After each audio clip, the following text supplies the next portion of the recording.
mortal rise through 100 reincarnations. Hey, fanfic family. So glad to see you here again to continue this incredible adventure. As always, kindly remember, this story is 100% fiction, so don't go looking for dimensional portals in your closet. All rights to this fantastic novel belong to the original author. We're just your humble narrators of epic tales. Are you enjoying the fanfic? Show it by subscribing to our YouTube channel and dropping us a like. And if you're impatient for more exclusive content, our Patreon is your happy place. Chapter 1: The Third World. Liang State, Ganzhou. Just after the Lunar New Year, a major event occurred in the Ganzhou underworld. Within Ganzhou's Nanyang City, the Zhao family's patriarch suddenly announced his retirement, handing over the entire family to his eldest grandson, Zhao Mingchen. As word of this spread, a rumor also spread secretly. Though Mr. Zhao was a Xianqian grandmaster, he came from a tenant family. In his youth, he pursued rapid advancement, overseeing his career and damaging his foundation. He lived to be only 80, and now, his death was near. So, Mr. Zhao's retirement was in reality his death? Naturally, the Zhao family vehemently denied and refuted the rumors, but no matter what outsiders said, Mr. Zhao remained silent. This showed that the rumor was not necessarily false, but the Zhao family's repeated denials were clearly ridiculous. Name: Zhao Sheng. Lifespan: 79/79. Constitution: strong bones, unremarkable. Talent: dynamic vision. Mortal level: skills: floating light sword technique. Mastery: wind chasing arrow technique. Superb: blue sea tide rising technique. Great mastery: cloud dragon 3 transformations. Mastery: the second life ends. Settlement in progress. Settlement completed. Final evaluation: C+. Evaluation reward: you can choose one from your constitution, skills, or talents to inherit. Please choose. Yes, I chose to inherit the talent dynamic vision. The talent has been inherited. Congratulations on achieving 2 life achievements. First, innate grandmaster. Second, many children and blessings. 10/10. Achievement reward: receive 2 random rewards. You can draw from your constitution, skills, or talents, or replace them with a higher talent level. Please choose. Select constitution and draw twice in a row. Congratulations on winning the mortal level constitution 100-year longevity body. Congratulations on winning the mortal level constitution light as a swallow. In a bedroom in the inner house of the Zhao mansion, Zhao Sheng suddenly sat up from the bed. A series of information flashed through his mind, making him look lost, and he slowly exhaled. Compared with the first life, the final evaluation of the second life has improved. Not only is it 2 levels higher than the Bingxia of the first life, but also 2 life achievements have been achieved. Unfortunately, the spiritual root constitution has not been extracted. Counting it up, this is already my 3rd life in this world. Zhao Sheng sighed, looking at the surrounding environment, and found that the room was elegantly decorated and the furniture was exquisite. It seems that the family is not bad. At least the family did not fall into decline like the second life. More than 200 years ago, Zhao Sheng came to this world for the first time and was reincarnated into an ordinary family. After adulthood, he used the experience and knowledge of his previous life to quickly make a fortune. In just over 10 years, he became the richest man in the city. In the second half of his life, he enjoyed all the wealth in the world. Not only did he have many wives and concubines, but he also had many children and grandchildren. At the age of 80, Zhao Sheng contracted a terminal illness. Before his death, he learned from a miraculous doctor about the existence of immortal cultivators, and was overwhelmed with regret. Unfortunately, it was too late. After barely holding on for a day, Zhao Sheng passed away. Unexpectedly. After his death, he was delighted to discover that he possessed a precious treasure, the Book of 100 Generations, which allowed him to be reborn through his descendants. His bloodline was eternal, his soul was immortal. Overjoyed, Zhao Sheng won the dynamic vision gift and hastily began his second life. Waking up in his second life, he discovered he was the son of a tenant farmer. Upon closer inspection, he learned that nearly 100 years had passed since his death in his first life. 5 years after his death, the Zhao family was suddenly wiped out by a band of bandits.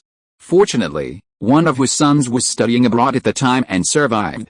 Since the family's decline, each generation had declined, and by the time his father's generation came around, the family had become nothing more than tenant farmers. But Zhao Sheng had no worries. In this life, He would not only rebuild his family business but also cultivate martial arts and immortality. 10 years later, he had once again established a vast fortune. His martial arts skills, enhanced by his gifted dynamic vision, steadily improved, and he successfully rose to become a second-rate master. However, for 10 years, he could not find the whereabouts of any immortal cultivators. After careful consideration, he resolutely abandoned his wife, children, and family and began wandering the martial arts world. This wandering lasted for 20 years. At the age of 55, Zhao Sheng, with the help of elixirs and external forces, barely advanced to the Xiantian realm, becoming the top master in Ganzhou. This rise in level naturally brought him into contact with immortal cultivators. 6 months later, Zhao Sheng learned from a cultivator that only those with spiritual roots could cultivate immortality. However, Zhao Sheng did not have any spiritual roots, and unfortunately, fewer than 1 in 10,000 people in the secular world possessed spiritual roots. Fortunately, he also learned a key piece of information: the probability of spiritual roots being present in the descendants of immortal cultivators was higher. Half a year later, Zhao Sheng returned to Nanyang City and began to look for marriage partners for his descendants. His target was naturally the children of a family of immortal cultivators. However, this goal was too difficult to achieve. The world of immortal cultivation was closed, conservative and extremely xenophobic. In order to increase the chances of spiritual roots being born, immortal cultivators would often only marry immortal cultivators, and immortal families would only marry with immortal families. It was simply wishful thinking for a mortal family to marry the children of an immortal family. Zhao Sheng went to great lengths, not only offering most of his property, but also taking the initiative to sign a 20-year contract to sell himself. Only then did the Chen family of the immortal cultivation family relent and agree to send a daughter born out of wedlock from a branch to marry the eldest grandson, Zhao Mingcheng. It is difficult to cultivate immortality, as difficult as ascending to heaven. In my previous life, I went through so much trouble and only barely saw a glimmer of hope in cultivating immortality. In this life, can I get what I want? Thinking of the difficulties in his previous life, Zhao Sheng couldn't help but sighed. Fortunately, he still had a treasure book of 100 worlds. If he couldn't do it in this life, he would try again. Thinking of this, Zhao Sheng's consciousness sank into the depths of his sea of consciousness, and there was a jade-colored book shining inside. The word 100 worlds was written on the cover of the book. The book slowly opened, and the remaining 97 pages were still blank. Only the first 3 pages had text. Zhao Sheng was already very familiar with the records on the first 2 pages, and his eyes fell on the 3rd page. Name, Zhao Zichen, Zhao Sheng, lifespan, 15/120 constitution, 100-year-old body, mortal level, light as a swallow, mortal level, talent, dynamic vision, mortal level, skills, floating light sword technique, proficient, 3 changes of cloud dragon, entry level, blue sea tide power, entry level. Generation name ZHI? Zhao Sheng muttered to himself, his mind slowly dispersing.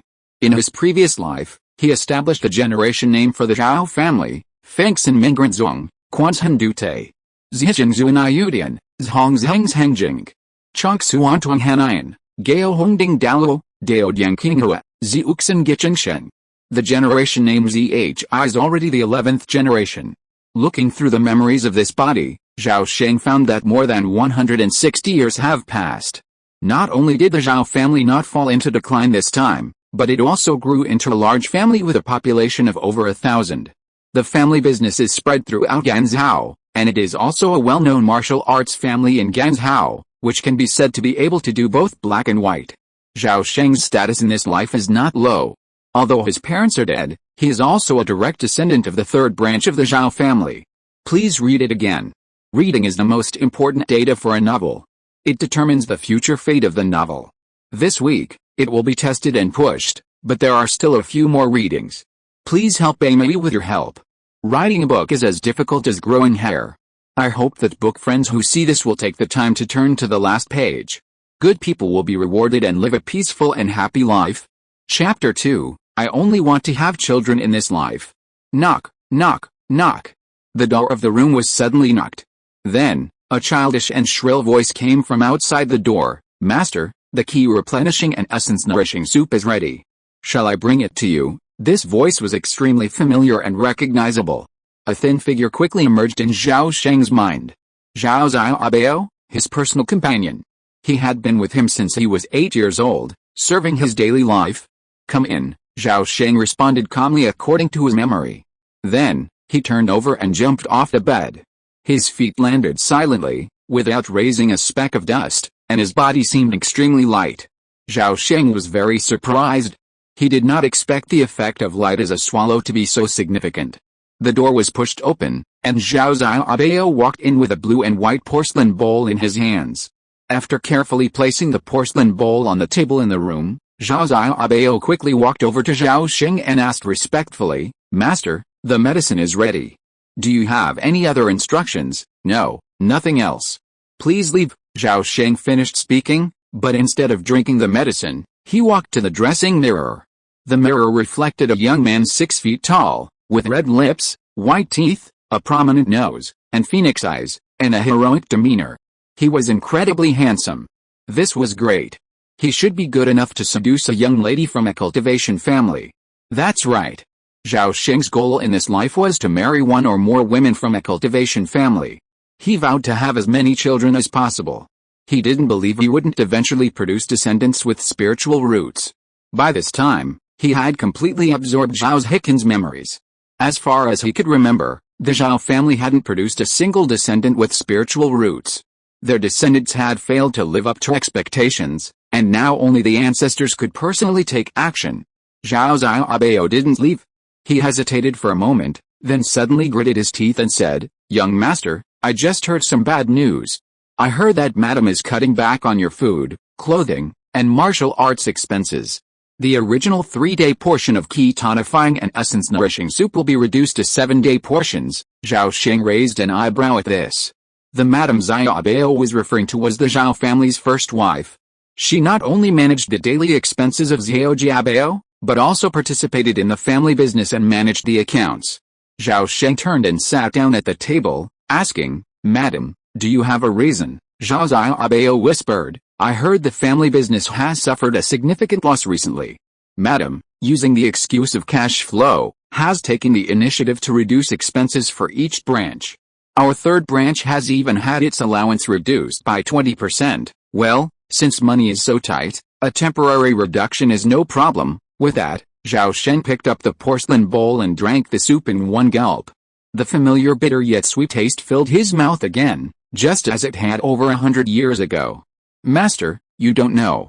The young masters and young ladies of the first and second houses still only have 1 serving of Qi replenishing and Yang energy soup every 3 days, not 7, Zhao Xiaobao couldn't help but mutter. "Huh?" Hearing this, Zhao Sheng's brow furrowed. Since ancient times, scholars have been poor, while martial artists have been rich. Martial arts training is incredibly demanding, requiring not only large quantities of meat but also essential nourishing herbal remedies.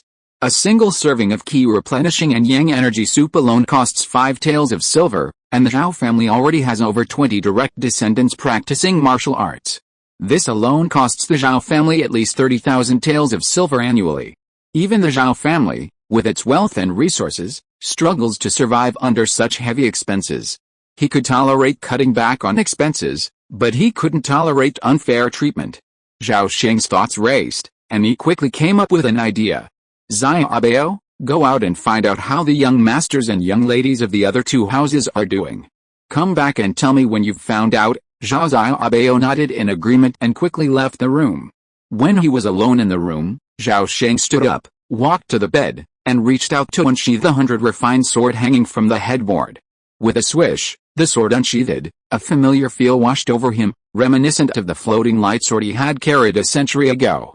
In fact, the 100 refined sword was crafted exactly like the floating light sword, its weight and length identical. The true floating light sword, a family token, was worn around the waist of the patriarch, Zhao Hexing. With a flick of his wrist, Zhao Sheng saw a 6-petaled sword flower suddenly flash into existence. As he executed the first move of the floating light sword technique, 6-petal plum blossom, a figure suddenly appeared in the room, constantly shifting and darting. Sword beams of light appeared and faded with his movements. Gradually, the sword light in the room grew denser, converging into a single, shifting ball of light that completely enveloped him. Half an hour later, Zhao Sheng, sweat drenching his back, stopped and casually threw his sword. The next second, the 100 refined sword magically slipped back into its scabbard. Name, Zhao Sheng, Zhao Sheng, lifespan 15/120 constitution, centenarian body, mortal, light as a swallow, mortal, talent, dynamic vision, mortal, skills, floating light sword technique, great mastery, 3 cloud dragon transformations, great mastery, rising sea tide, beginner's level, not bad, the feel is still there. Looking at the data on the page, Zhao Sheng nodded with satisfaction. Although reincarnated, he had not forgotten his lifetime of martial arts experience. After just a few dozen rehearsals, he had mastered both the floating light sword technique and the 3 cloud dragon transformations to the great mastery stage. After a few years of physical maturity and a minor development of his internal ki, he would be able to easily retrain these martial arts to the peak of his previous life. The Zhao family of Nanyang holds 2 important locations, the ancestral home in Nanyang City and the Zhao Mansion, built 150 years ago. The Zhao Mansion lies 30 miles outside of Nanyang City, nestled against a backdrop of mountains and a river. In front of the mansion lies a vast expanse of flat, arable land. The grounds alone encompass nearly 50 mu, approximately 15 acres, and with its thick, solid stone walls and 8 5-meter-high arrow towers jutting from the corners, it resembles a fortress. Hence, it's also known as Zhaojiabao. Zhaojiabao boasts numerous halls and attics, and is densely populated. But nearly 5 mu, approximately 15 acres, of land is left vacant in the southeast corner. The ground is covered with thick loess, and the walls are lined with swords, spears, axes, wooden stakes, and targets for training. This area serves as the Zhao family's martial arts training ground. The next day, Zhao Sheng, dressed in white, leisurely entered the training ground, his 100 refined sword in one hand. Shouts echoed from within the training ground, as several of the Zhao family's direct descendants, flushed faces, diligently practiced their swordsmanship. Zhao Sheng glanced and smiled. He had arrived just in time. He walked up to a handsome young man in his 20s and said with a smile, "Third brother, shall we have a duel?" The third brother's name was Zhao Sheng, 21 years old. He was the legitimate son of the patriarch, Zhao Hexing, and the third in the Zhao clan's Zhi generation. He was the most skilled of the men in the training ground, making him Zhao Sheng's natural target. Zhao Sheng retracted his sword moves, turned back to see who was approaching, and was instantly amused. He teased, "It's Zhaoju. What's up? Are you itching to give your third brother some relief?" Zhao Sheng didn't take Zhao Sheng seriously. Putting aside the 6-year age difference between them, even in terms of cultivation, he was one of the first 2 men in the current Zhao clan generation to reach the third-rate realm. The 9th brother, Zhao Sheng, hadn't even mastered the floating light sword technique, so how could he be his match?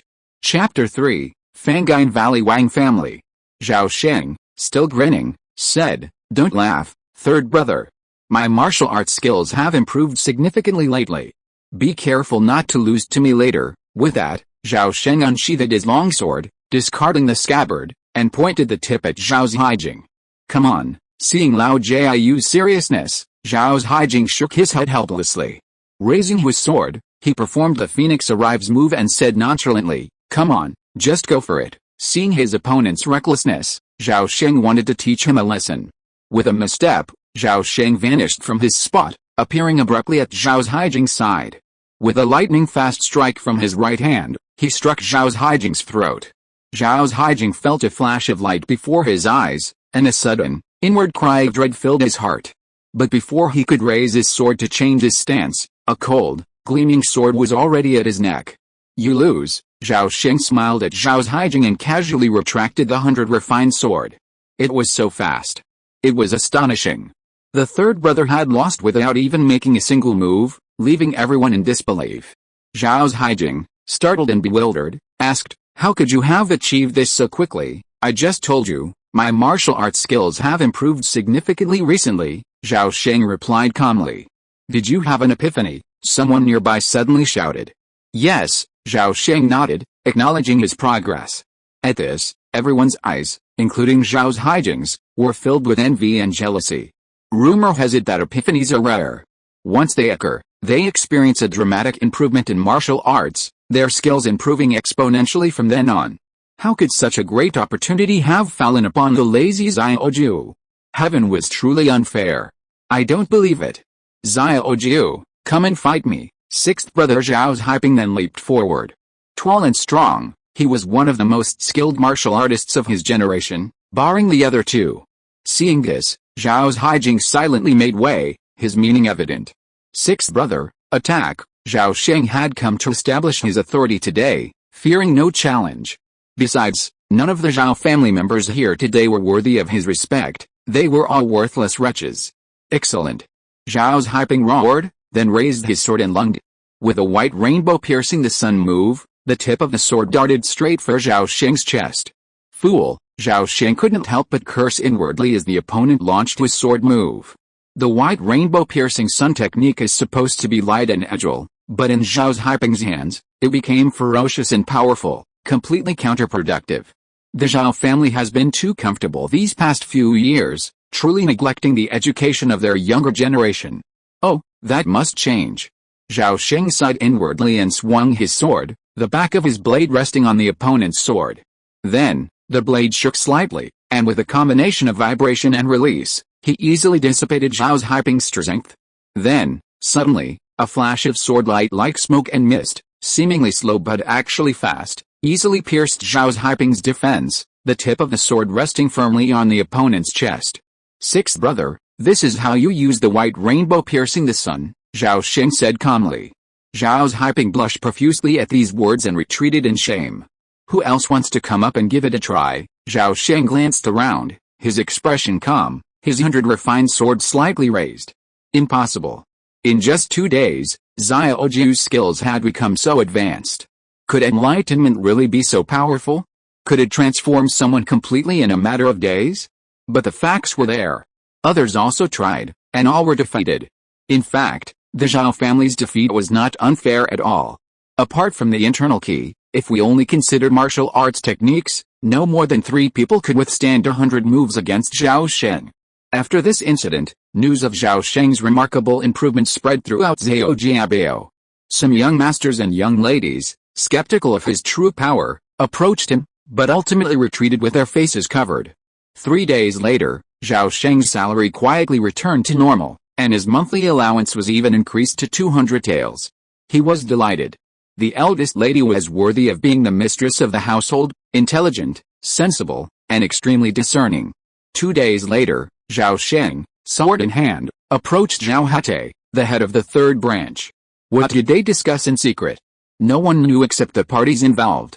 However, that same evening, Zhao Hate suddenly sought out the head of the household, Zhao Hexing. After a brief conversation, Zhao Hexing convened a secret meeting with the heads of each branch and the elders. For a few days, all talk about the 9th young master ceased. No one spoke of the events of the past few days. Within a family, if someone takes care of the face, someone else must take care of the inside. The face must be protected from the slightest dust. If blood is shed, the inside must be contained. Failure to contain it, and the face is exposed, could lead to the destruction of the family. Zhao Sheng chose to secretly become the in-house of the Nanyang Zhao family. Having lived 3 lives, he had long since passed the stage of seeking fame and fortune. What was the point of a single life of glory? Could he achieve immortality? In this life, he had only one goal, to give birth to an immortal. Spring passed, autumn came, time flew by, and in the blink of an eye, another 3 years had passed. As the fame of Zhao Haijing, the Jade Sword Prince of the Zhao family, spread throughout Ganzhou, an ordinary carriage slowly entered the city gates of Moling, finally stopping in front of a 3-story inn. Young master, we've arrived, Zhao Jiabao said respectfully, hopping off the carriage. In the 3 years since they last met, Zhao Jiabao had changed considerably, blossoming into a handsome young man. And his master, Zhao Sheng, stepped out. As the carriage curtains rolled back, a handsome young man with a slender figure and a graceful demeanor stepped out. Come in. With that, Zhao Sheng stepped into the inn. The inn, called Yulei Inn, served as a covert operation by the Zhao family in Moling City. As soon as the master and servant appeared, they were quickly ushered into a secret room by the innkeeper. Inside, Zhao Sheng had just taken his seat when the innkeeper, Zhao Sanchong, was about to kneel in greeting. Zhao Sheng extended his hand, and a stream of azure qi erupted, restraining the man. No need, he said, let's get down to business first. Qi release. Zhao Sheng was horrified. He hadn't expected the ninth young master to have achieved such remarkable skill before he even reached 20. In the martial arts world, key release required at least a top-tier master. Even more terrifying, the ninth young master was only 18. The Zhao family has a chance of revival. Zhao Sheng's heart surged. Over the past 200 years, the Zhao family had nurtured countless martial artists, and masters emerged one after another. However, only two true Xiantian masters were known as the great-grandfather and the fifth-generation head of the family. Imagine how difficult it must be to achieve Xiantian status. Thinking of this, Zhao Sheng treated the ninth young master with even greater caution and respect. Sir, I've discovered a very suspicious location. 50 miles south of Moling City lies a mysterious canyon called Fangayan Valley. It's perpetually shrouded in thick fog, yet woodcutters often see figures roaming the valley. Occasionally, immortals can even be seen flying into the valley from the sky. Therefore, I believe Fangayan Valley is an 80% chance to be the Wang family's headquarters. Zhao Sheng nodded in satisfaction and said, "You've done well. Once everything is confirmed, you can return to Zhao to report on your work. I'll then reward you with 30 mu of fine farmland and a 20 liang monthly salary. I'll also allow one of your sons to be included in the family tree." "Thank you, sir, for the generous reward." Zhao Sheng's eyes welled with tears. Even if nothing else, the mere fact of having one son included in the family tree was enough to drive him to tears. Chapter 4, Perfume Moves the Heart. After Zhao Sheng left with profuse thanks, Zhao Xiaobao said with a worried look on his face, "Young master, please reconsider. Although the Wang family is a local Ganzhou immortal cultivation family, they are extremely ruthless. 50 years ago, the Chen family, a cultivator of immortality, was wiped out by the Wang family. Not only did the entire family die, but they nearly implicated our Zhao family as well." Zhao Sheng waved his hand calmly, saying, "Don't think about it. Ganzhou is a land of scarce spiritual energy, and immortal cultivators are few and far between. The Wang family is the only immortal cultivation family in Ganzhou. If not them, who else can I turn to?" Zhao Xiaobao hesitated, ultimately giving up his persuasion. He knew that once the young master had made up his mind, no one could change it. Can the young master really marry a woman from the Wang family? When the time comes, don't force it. Thinking of his young master's style, Zhao Xiaobao became even more worried. Zhao Sheng was unaware of his loyal servant's lack of confidence in him. He had his own plans. After 3 years of arduous, closed-door training, he had already elevated his Jade Sea Tide Rising art to the grand perfection stage. His internal ki had been cultivated for 30 years, and his cultivation rivaled that of any top-tier martial artist.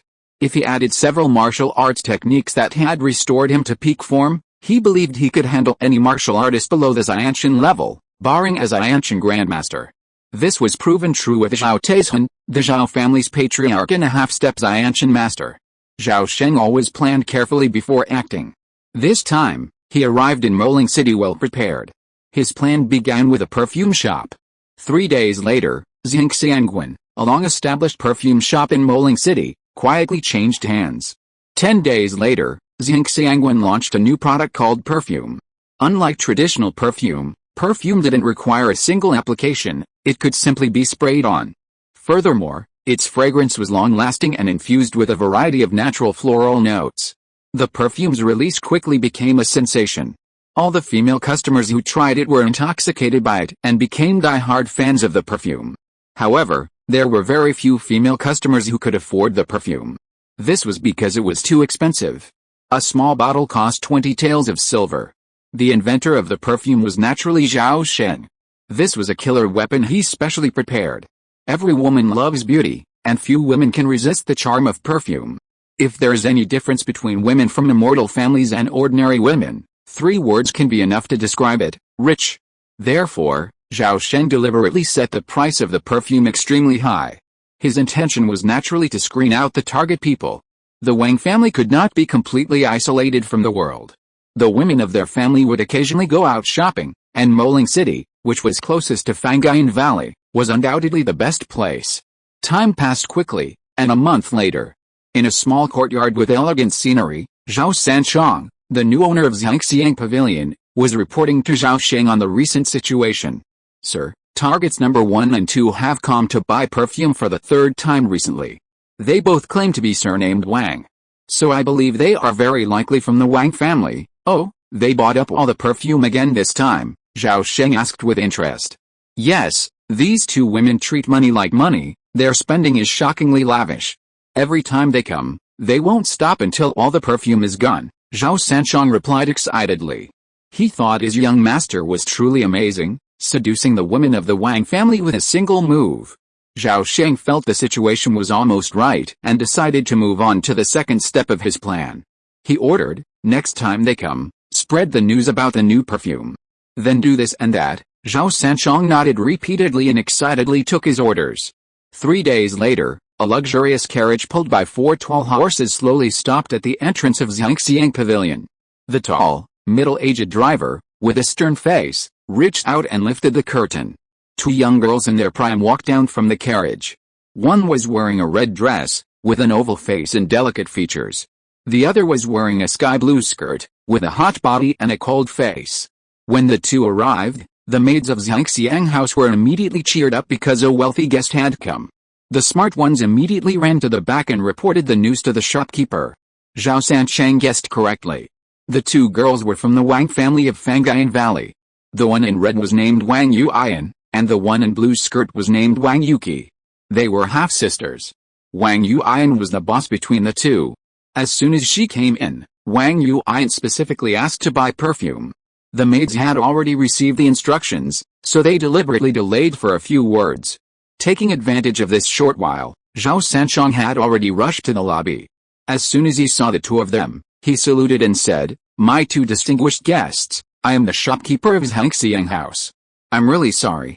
The perfume in our shop has just been sold out and is temporarily out of stock." Wang Yuki has a quick temper. When she heard this, her eyebrows raised and she shouted, "Shopkeeper, we are not short of money, don't fool me. Is the perfume really sold out?" Zhao Sanchong swore, "It's absolutely true." Zhao dares to swear to heaven that the perfume is really out of stock. But what? Wang Yuki immediately followed up. Zhao Sanchong deliberately hesitated for a while, until the 2 of them could no longer bear it and urged him, then hesitantly said, "In fact, our shop has a unique perfume in the world. It's just that it is not for sale, not for sale." Wang Yuan smiled coldly and said, "There is no such thing as not for sale in the world. It's just a matter of whether there is enough silver. Unfortunately, the thing we 2 have the most is silver. Shopkeeper, please name a price." After hearing the whole thing, Zhao Sanchong's face instantly became bitter. He bent down and clasped his fists repeatedly, begging for mercy. "Miss, you are wronging me. My master has repeatedly reminded me that the perfume is only given to the right person and cannot be sold. Women's curiosity is sometimes greater than that of a cat." Zhao Sanchong's words piqued Wang Yuki's curiosity. She immediately asked, "Who is your young master?" "Why would he say that?" Zhao Sanchong proudly replied, "My young master comes from the Zhao family of Nanyang. He's not only incredibly intelligent, but also a master of both civil and military skills, a true genius." Wang Yuan didn't care. Even if the young master he was talking about was a genius, so what? He was just a mere mortal. How could he compare to an immortal cultivator? Wang Yuan inquired, "Your young master said that perfume is only given to those with a destiny. Do you think we're destined to be together?" Zhao Sanchong was overjoyed, but he quickly suppressed his excitement and said with embarrassment, "I'm sorry to trouble you, my dear guest. How would I know who this destined person is? HMPH, just trying to be mysterious. Where is your young master? Take us to see him immediately." Wang Yuki, in her inexperience, fell prey to his trap. Chapter 5, Golden Wind and Jade do meet. This, Zhao Sanchong hesitated for a moment, then said with an apologetic look on his face, "My young master has always disliked seeing outsiders." Seeing this, Wang Yuki immediately shouted to the outside of the store, "Wang Si!" Before the voice fell, the middle-aged coachman who had just been guarding outside the store suddenly took a step across the air, and in an instant crossed a distance of 3 meters and appeared in front of everyone. He stepped forward and said respectfully, "Miss, what do you want?" Zhao Sanchong was horrified. The middle-aged coachman was very skilled and was obviously a top master in the world, but now he became the coachman of the Wang family. Wang Yuki ordered, "Wang Si, let him take us to see his young master." Wait a minute, Zhao Sanchong saw that the show was about to fail, and hurriedly shouted, "Don't do it, I'll take you there." led the way. Wang Si said in a stern tone. A quarter of an hour later, led by Zhao Sheng, the group came to an exquisite and elegant courtyard. Before entering the courtyard, the Wang sisters heard bursts of piano sounds coming from the backyard. The piano sounds are sometimes majestic, with natural aura and ups and downs like mountains, and sometimes gurgling and gentle like flowing water, with infinite meaning. Hearing such beautiful piano music, the Wang sisters couldn't help but immerse themselves in the music. Seeing this, Zhao Sheng couldn't help but sigh that the ninth young master was very skilled and had a deep understanding of people's hearts. After a long while, when the piano sound slowly faded away, the two sisters of the Wang family suddenly woke up. Don't wonder why the Wang sisters lost their composure. The real reason is that the ancestor of the Wang family was a casual cultivator. Because of the difficulty of cultivating immortals, the Wang family has always focused on cultivating immortals. Other skills such as piano, chess, calligraphy and painting are considered to be playthings that will ruin one's ambition. Therefore, Fangine Valley is always very cold and the atmosphere is extremely dull. The Wang sisters have never heard such beautiful piano music in their lives. Take us to see your young master quickly, Wang Yuki urged impatiently after she woke up. Although Wang Yuan beside her did not speak, her expectant expression showed a little bit of her thoughts. Two girls, please follow me, Zhao Sheng said, and immediately led the three people into the yard, through the front hall, and walked through a corridor. The group turned into a garden with rockery and flowing water. Under the octagonal pavilion in the center of the garden, a young man in white with a face like a crown of jade, eyes like stars, and an elegant temperament, sat behind the piano table, bending down and slowly tuning a guqin. There is a saying that when the golden wind and jade do meet, it is better than countless things in the world. The plan that Zhao Sheng painstakingly laid out for the Wang sisters had a miraculous effect from the very beginning. Food and sex are human nature. In this world, not only men love beauty, but women do too. Zhao Sheng led the three of them to the octagonal pavilion and said in a loud voice, "Sir, there are guests visiting." Zhao Sheng seemed to be awakened, and suddenly raised his head to look at the Wang sisters. The distance was so close. Zhao Sheng's extremely handsome face was displayed in front of them without any cover. At such a young age, which girl does not have spring in her heart? Even though she knew that the person in front of her was immortal, the two sisters of the Wang family could not help but feel a little moved. Zhao Sheng paused for a moment, and asked in a deep voice, "Shopkeeper Zhao, who are they? Why did you bring them to see me?" According to the script, Zhao Sheng introduced the purpose of the Wang family's visit to the young master, and took the opportunity to talk about the topic of perfume and destined people. After listening to Zhao Sheng's words, Zhao Sheng smiled and his attitude became gentle. He stretched out his hand and pointed to the several cushions next to the piano table, and said, "Please sit down, two distinguished guests." After the Wang sisters looked at each other, they walked to the octagonal pavilion and sat on the cushions, their postures very dignified. "My name is Zhao Zikin. May I know the names of the two girls?" "My name is Wang Yuan. My name is Wang Yuki." As soon as Zhao Sheng finished speaking, the Wang sisters responded in unison. "Oh, it turns out to be the two sisters of the Wang family. I'm sorry, Zhao Sheng nodded slightly in a gentle manner. Wang Yuan said directly, "We are here today for that unique perfume. Young Master Zhao said that this kind of perfume is only given to those who are destined to be with you. I wonder who the destined person you are referring to is?" Zhao Sheng was silent for a moment after hearing this. Then, in a low voice, he told the two of them a poignant love story. This story was adapted from famous love stories in previous lives, such as the meeting on the Magpie Bridge in Liang Shanbo and Zhu Yingtai. It tells the story of a poor boy who fell in love with a rich girl, but was eventually separated by the girl's father. After being humiliated, the poor boy worked hard to practice martial arts and eventually became a master of the generation, while the rich girl was forced to join a wealthy family. From then on, she was depressed and died very early.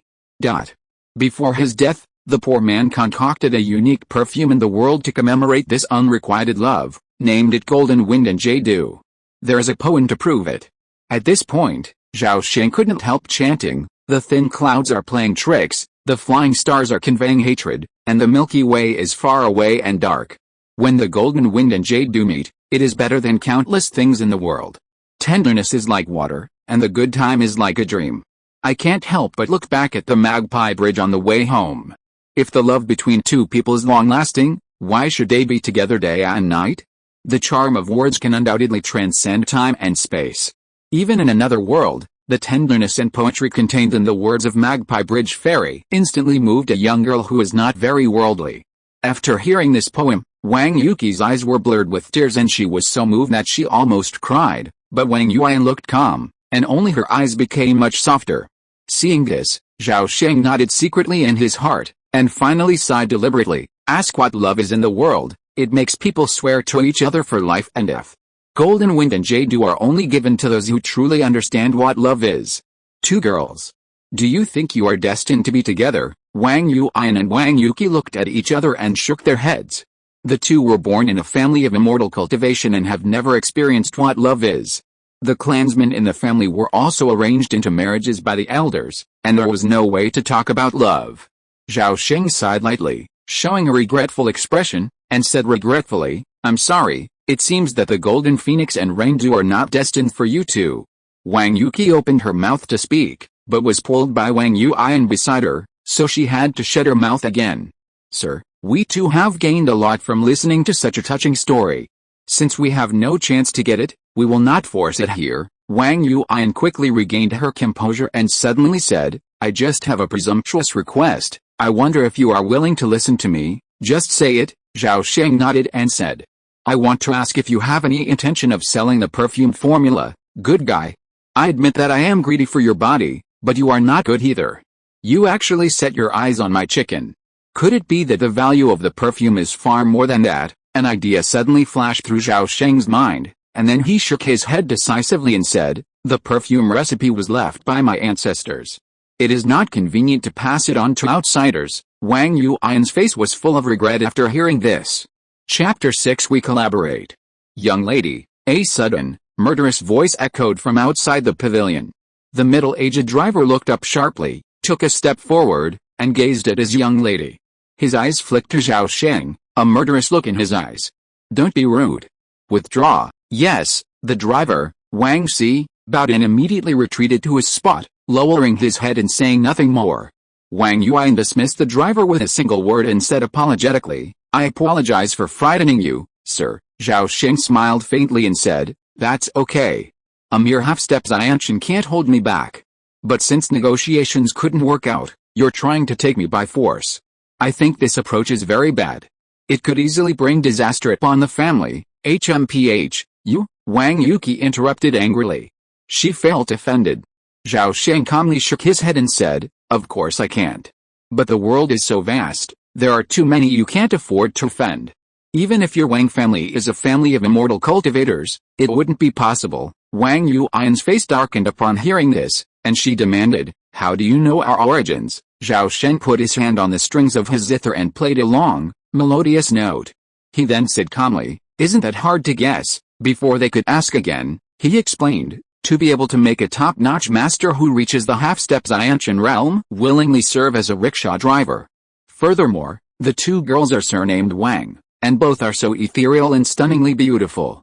I can't think of any other family in Ganzhou that meets these requirements besides the Wang family of immortal cultivation. I see. Wang Yuan's expression softened after hearing Zhao Sheng's explanation. Wang Yuqi, standing nearby, was delighted, a look of pride on her face. No one had ever described the sisters as ethereal and stunningly beautiful. And the key was that the person who said it was so beautiful. I didn't expect you to have such astonishing discernment. I imagine your background must also be extraordinary. To be honest, Miss Wang, I come from the Zhao family of Ganzhou, Zhao Sheng stated directly. He had no intention of concealing his origins. In fact, aside from the perfume, everything had gone according to plan so far. Based on his past life's experience, marrying a woman from a cultivator family meant avoiding excessive scheming and scheming. It was best to go with the flow. And definitely not even thinking of abduction. Bloodline tracing is the most widely used basic technique in the world of immortal cultivation, bar none. The Zhao family of Ganzhou, Wang Yuan looked bewildered. She had never heard of a Zhao family in Ganzhou. Zhao Sheng knew that people from immortal cultivation families were always arrogant, but he hadn't expected them to be so arrogant. Well, my ancestral home is in Nanyang, and my family is a martial arts family. It's understandable that Miss Wang hasn't heard of them. Although Zhao Sheng tried to save face, Wang Yuqi turned to the driver and asked, Wang Si, you come from the martial arts world, so you should be familiar with the Zhao family, right? Are you polite? At that moment, Zhao Sheng felt a strong urge to greet her. Wang Si, expressionless, replied in a flat tone, "My dear miss, the Nanyang Zhao family is considered a prominent family in Ganzhou, and quite famous in the martial arts world. We've produced two Xianqian grandmasters." Wang Yuki, quick-witted, suddenly realized, "Oh, Xianqian grandmasters. My third and sixth uncles are both. Their strength is comparable to that of a cultivator in the early stages of key refining." "Yuki, stop talking," Wang Yui nudged her sister, then said apologetically, "I always say what I mean, sir. Please don't take it to heart." "Haha, Miss Wang is so innocent and naive. I already love you, so how could I be angry?" Zhao Sheng's words were so bold and explicit. The Wang sisters blushed, and Wang Yuki's face turned red as a tomato. From childhood to adulthood, no one had ever spoken so brazenly in front of them. It was Zhao Sheng who had impressed them from the beginning. If any mortal had dared to speak like that, his grave would be overgrown with grass by now. Zhao Sheng's slightly out-of-place words successfully diffused the awkward atmosphere and salvaged the situation. Wang Yuan stopped dwelling on Zhao Sheng's family background and returned to the original topic. "Young Master Zhao, I'm determined to obtain the perfume formula. Please name your price." Her tone was resolute, as if she would not give up until her goal was achieved. Zhao Sheng frowned at this, his mind rapidly weighing the pros and cons. It now seemed that the perfume's true value was far greater than he had anticipated. However, such a surprise would clearly be more beneficial to him. After much deliberation, he decisively said, "I don't want to go against the wishes of our ancestors. The formula can't be sold, but we can cooperate." "How?" Wang Yuan's eyes lit up, and she immediately asked. Her obsession with the perfume formula was simple: to earn spirit stones. To mortals, the Wang family seemed superior. But in the world of immortal cultivation, they remained at the bottom of the food chain, barely above the level of casual cultivators. The entire Wang family consisted of only 9 immortal cultivators, 2 in the late key refining stage, 3 in the middle key refining stage, and 4 rookies at the first and second key refining stages. It's worth noting that Wang Yuan is the weakest among the Wang family's cultivators. She possesses 5 spiritual roots, and after 5 or 6 years of cultivation, she barely reached the first level of key refining. The Wang family relies on just 20 acres of spiritual farmland, and earns a few spirit stones annually from refining first-level talismans and refining spiritual materials. This adds up to only a few thousand spirit stones per year, barely enough to support the family's cultivators, and their lives are extremely tight. So, after trying perfume, Wang Yuan keenly spotted a business opportunity. After several days of experimentation, she's even more convinced. Perfume has a lot of lucrative potential. In the world of immortal cultivation, female cultivators have many ways to keep themselves fragrant. For example, the first-level elixir, Baixiang pill. Just 1 pill guarantees a rich body odor year-round. However, purchasing 1 Baixiang pill requires 10 spirit stones. While this may seem insignificant to some female cultivators, it's important to remember that the majority of people in the world are always at the bottom of society. Many key refining female cultivators can't afford the Baixiang pill. And that's where perfume's value lies. Is the Baixiang pill too expensive, or is perfume powder too low-end? No problem, you can spend 1 spirit stone to buy a large bottle of perfume, enough for you to use for a year. Wang Yuan had calculated that earning 100 or 80 spirit stones a year should be no problem. With that calculation, the perfume trade was equivalent to 1/10 of the family's annual output, a huge profit. Wang Yuan knew very well that if the family noticed the perfume, neither young Master Zhao nor the sisters would be able to keep the formula secret. Therefore, Wang Yuan and her sister had already agreed to make as much money as possible before the perfume was exposed. You have to know that young ladies from immortal families also need to save for dowries. With spirit stones at her disposal, she can hold her head high even if she marries into another family. This applies to both immortals and mortals. Furthermore, Zhao Sheng's proposal was exactly what Wang Yuan wanted. She didn't have many trusted aides, so even if she got the perfume formula, she wouldn't be able to keep it secret. On the other hand, young Master Zhao had plenty of people and was better able to keep secrets. Chapter 7, Strategy in Progress. Seeing the Wang sisters' eager expressions, Zhao Sheng smiled faintly and said, "I'll be in charge of formulating the perfume, and you'll be in charge of sales. We'll split the profits equally. Impossible, Wang Yuan blurted out. Zhao Sheng replied calmly, it's not impossible.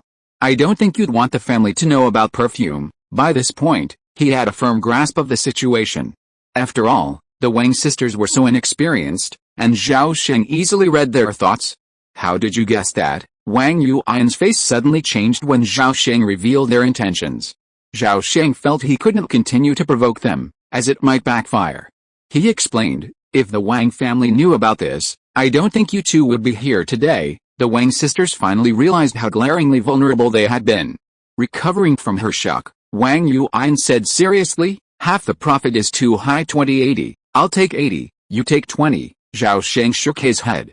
No, half is my minimum.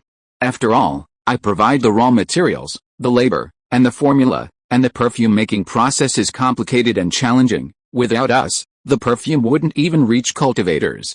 Young Master Zhao, do you have any sales channels? Wang Yuan's rebuttal was followed by a sudden interjection from Wang Yuki. If my grandfather finds out, not only will you not earn even this little bit of spirit stones, you'll probably lose your life. Oh, that's a valid reason. Well, I'll back down and split it 40-60. No. Half an hour later, after a cordial conversation, the two sides finally agreed on a 30-70 split.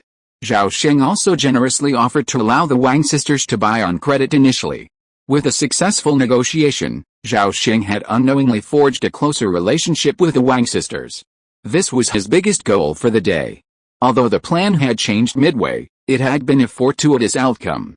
With this business connection, the relationship between the two sides would only grow closer, and eventually, everything would flow smoothly. After agreeing on the monthly perfume production, Zhao Sheng glanced outside the pavilion and suddenly asked, is the person you brought with you reliable? Wang Yuan was stunned, then nodded and said firmly, Wang Si has been trained by my father since he was young. He would never betray us. Is your father home now? Zhao Sheng probed.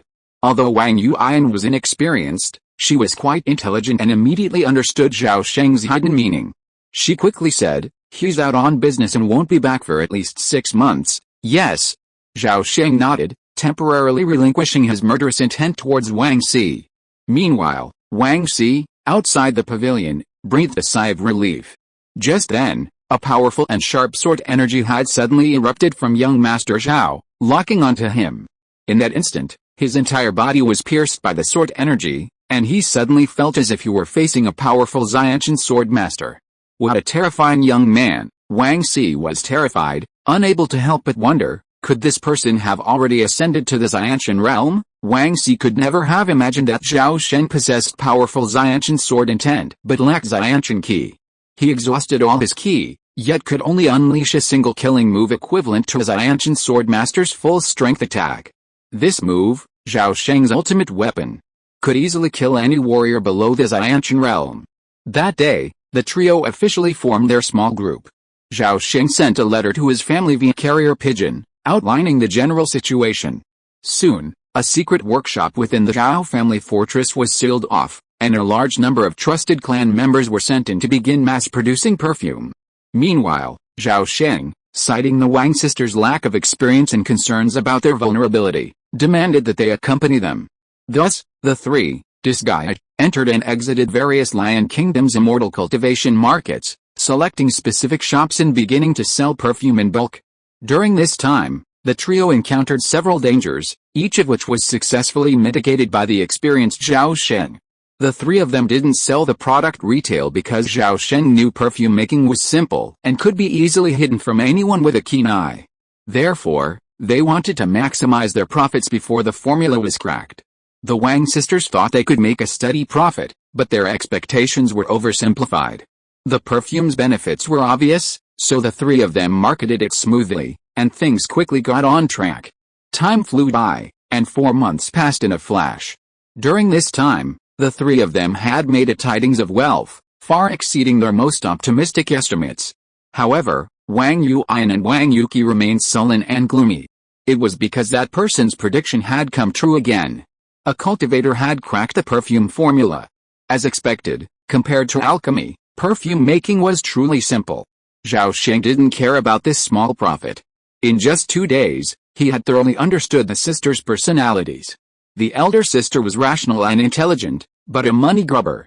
The younger sister was impatient and confused, vain, and fond of fine food and fine clothes. 4 months of daily interaction had blossomed his relationship with the Wang sisters. His younger sister, Wang Yuki, was even more deeply in love, having fallen prey to his passion. The rapid progress was inseparable from Zhao Sheng's meticulous planning and 2 key secrets to love.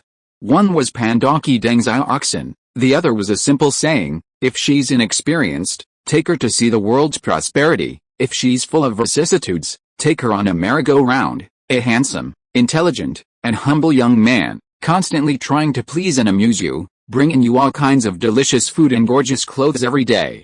How many women in this world could resist such temptation? Not Wang Yuki. His older sister, Wang Yuan, appeared sober, but when she looked at Zhao Sheng, a strange glint often shone in her eyes. 803, 804, 800. In a spacious, elegant room, Wang Yuan, with a serious expression, counted the total number of spirit stones the 3 of them had earned during that time. A small mountain of spirit stones had already piled up on the table in front of her. Wang Yuki, who was sitting next to her in a long pink tasseled dress, suddenly complained impatiently, "Sister Yuan, stop counting. There are a total of 854 spirit stones. You've already counted them dozens of times. Isn't that enough? 809, 810, Wang Yuan ignored her sister, continuing to count slowly. Wang Yuki suddenly became frantic and shouted. Brothers Hicken said that only 240 spirit stones should be given to him. He doesn't want the remaining change. If you are listening to this novel on a channel other than Fanfic World, it means it was downloaded and re-uploaded without effort. We warmly invite you to visit our channel, Fanfic World. There you will find the original version of this story and many other novels of various genres. We look forward to seeing you dive into a world of incredible novels. Chapter 8 Proposal. Wang Yuan suddenly stopped what she was doing, and her beautiful eyes looked straight at her sister with a puzzled look. Wang Yuki was very proud of this and said proudly, Brothers Hicken told me yesterday that because the perfume business can't be done anymore, he decided to cut off the profits as compensation for the 2 of us. Wang Yuan shook her head and said, I don't want his compensation. Besides, I want to make a few more profits. Wang Yuki's face changed drastically, and she shouted in shock and anger, You are asking for death? Brothers Hicken said that we have lost money and our lives will be in danger if we continue. Brothers Hicken, you can't stop talking about Brothers Hicken. You might as well marry him. As soon as these words came out, Wang Yuki blushed on the spot, stomped her feet, and said coquettishly, You are obsessed with money. I won't talk to you anymore. At this time, Zhao Sheng walked into the room from outside and happened to hear these words. He couldn't help but laugh and said, What are you 2 doing wrong again? As he said, he put the food box he was carrying on the table. Brothers Hicken, what delicious food did you make this time? Wang Yuki, upon seeing Zhao Sheng appear, immediately ran over to him with delight, curiously opening the food box. This took a lot of effort. I call it cake. Try it, isn't it delicious? Zhao Sheng said, pulling a piece of soft, pale yellow cake from the food box and offering it to Wang Yuki's mouth. Wang Yuki showed no resistance to the offer. Her face was filled with fascination and love as she obediently took a bite. Oh, it's delicious. Sister Yuan, try it too. Compared to her overjoyed sister, Wang Yuan's expression remained calm. She calmly took a piece of cake from the food box and savored it.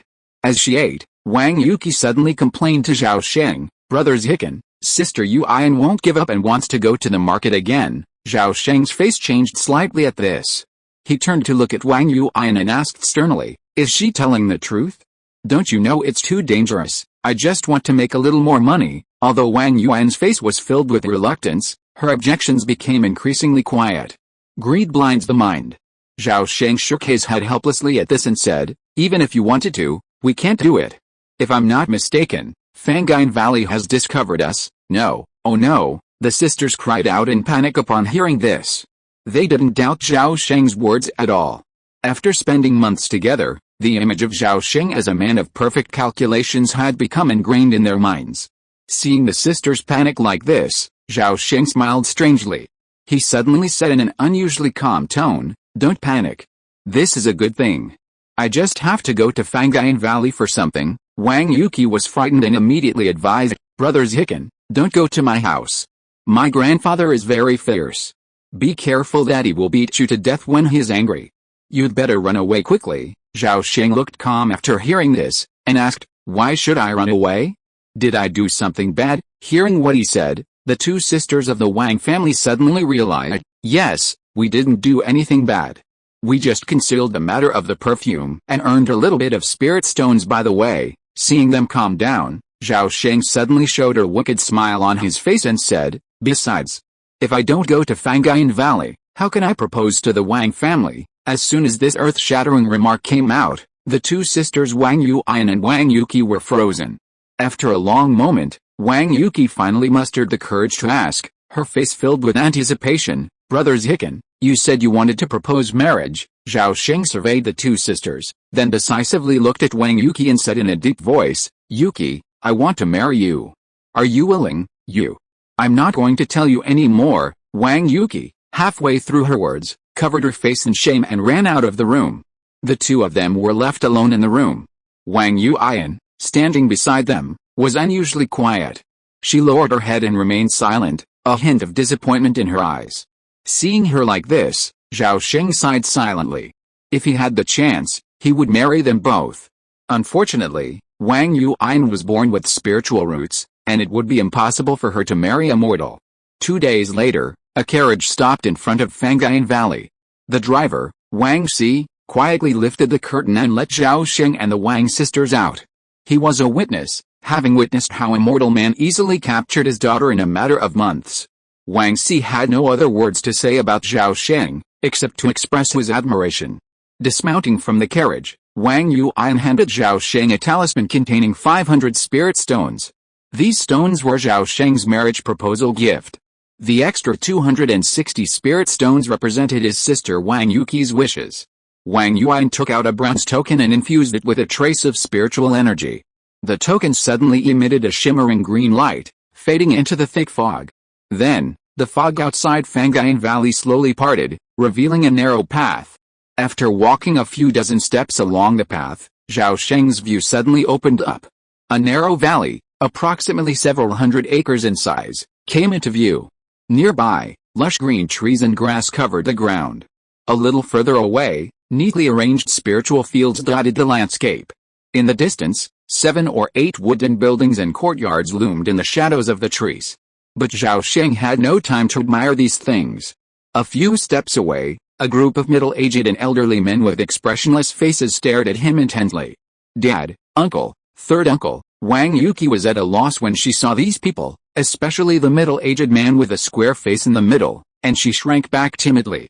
Wang Yuan, on the other hand, greeted the elders one by one with extraordinary calmness. The middle-aged man with a square face was named Wang Yigan, and he was the father of Wang Yuan and Wang Yuqi. Half a month ago, he received the family's 1,000-mile talisman. After reading the contents on it, he was furious. He immediately put down the things in his hands and rushed back to Fangayan Valley regardless of everything. No matter how urgent the matter was, it was not as important as the theft of his own little cotton-padded jacket. Wang Yigan glanced at Zhao Sheng and could not help but snorted coldly. His face was extremely gloomy. He waved to the two sisters and said coldly, "Follow me." As he said that, he ignored Zhao Sheng and turned to walk towards the Wang family lobby. The Wang sisters followed obediently behind him, and the others also turned and left. Zhao Sheng smiled bitterly silently, and then followed silently. After walking 3 or 4 miles and passing through 2 woods, the group arrived at a spacious and magnificent hall. Constructed entirely of immense blocks of incomparably solid blue steel and stone, the hall covered nearly an acre. Although only 1 story high, the walls were immense, and the roof reached the same height as the adjacent 3-story wooden building. Wang Yigan and the rest of the Wang family ascended the stone steps and entered the hall. Just as Zhao Sheng was about to enter through the doorway, a sturdy arm suddenly extended from the side, blocking his path. Chapter 9: The Truest Side of Human Nature. The owner of the arm was a broad-faced, burly man with a strong build and a broad back, somewhat resembling Wang Yigan. He glared at Zhao Sheng with an uncharacteristically fierce expression and said arrogantly, "Boy, you're not from the Wang family. You can't enter." Zhao Sheng, upon seeing this, knew the Wang family's test had begun. He remained calm, raising his voice slightly. "I've come here today in admiration of your reputation, and I believe I've behaved properly. Yet you won't let me in. Is this the way your Wang family treats guests? We in the Wang family only entertain immortal guests, not mortals. You think you can enter our gate? Humph, you're not qualified." The broad-faced man was Wang Yitao, the third of his generation. While he lacked spiritual roots and couldn't cultivate immortality, he was nonetheless a master of the innate realm. He considered it a foolish dream for a mortal boy to marry his daughter. So, with Wang Yitao around, the boy couldn't even hope to pass the first hurdle. Zhao Sheng wasn't the least bit angry. Instead, he inquired earnestly, "Sir, what qualifications do I need to enter?" Wang Yitao was stunned. He'd assumed the pretty boy, young and impetuous, would give in after a moment of indignation. He'd been surprised by the young man's composure. He'd heard he came from a martial arts family, he must be quite capable. With that in mind, Wang Yitao abandoned his useless tricks and began the real test. He declared, "As long as you can get past this, you'll be qualified." Zhao Sheng's eyes flickered with a smile, thinking it was the same old routine, nothing new.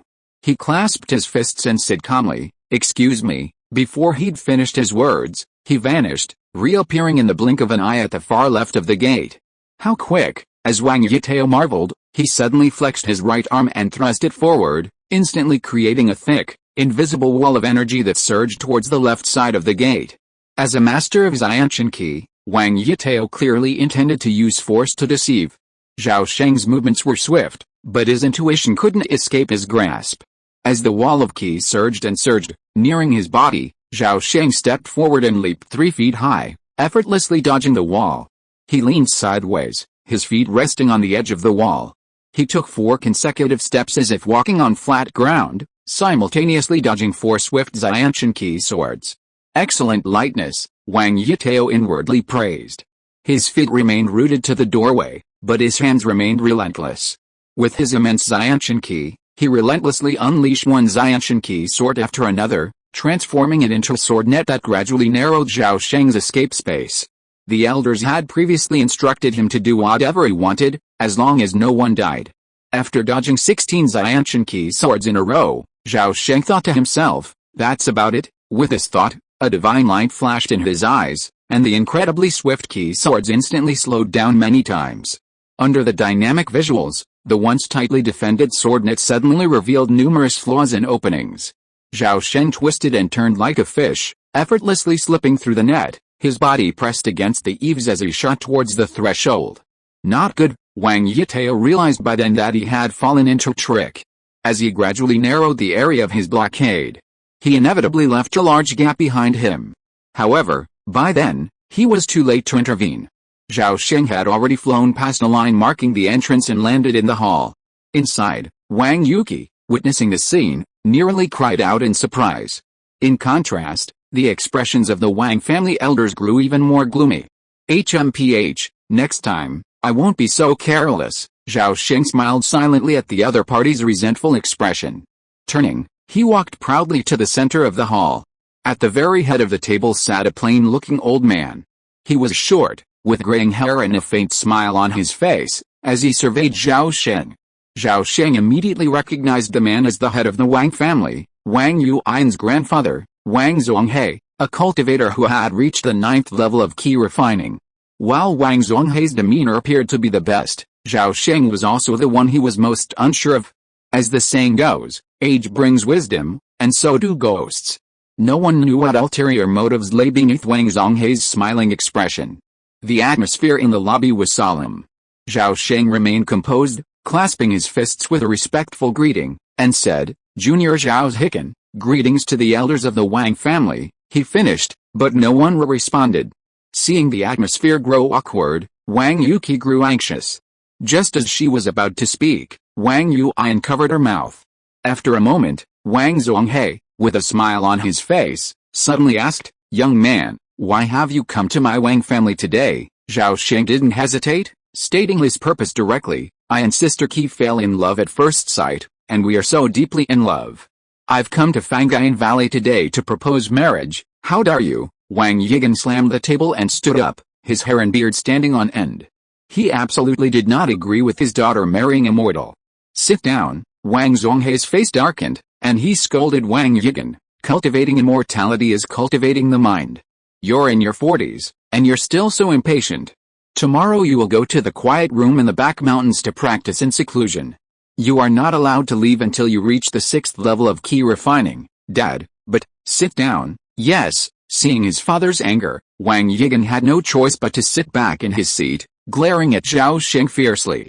After Wang Zhonghe finished lecturing his son, he turned to Zhao Sheng and said, "Young man, our Wang family has been independent for over 900 years. Cases like yours have occurred many times in our family history. Some have succeeded, but most have failed. Do you know why? I'd like to hear the details," Zhao Sheng said calmly. "For profit. Marrying a mortal is far less beneficial than marrying into an immortal family. Can you bring greater benefits to my Wang family?" For some reason, the head of the Wang family was unusually frank with Zhao Sheng, revealing the truest side of human nature in front of the clan members. Zhao Sheng was silent for a moment, then firmly replied, "I can. Words are nothing." "Where's the evidence?" Wang Zhonghe sneered. He had transformed into the purest form of prophet, devoid of any emotion.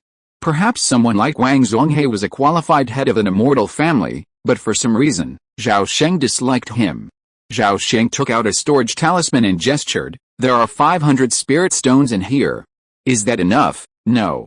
Wang Zhonghe shook his head without hesitation.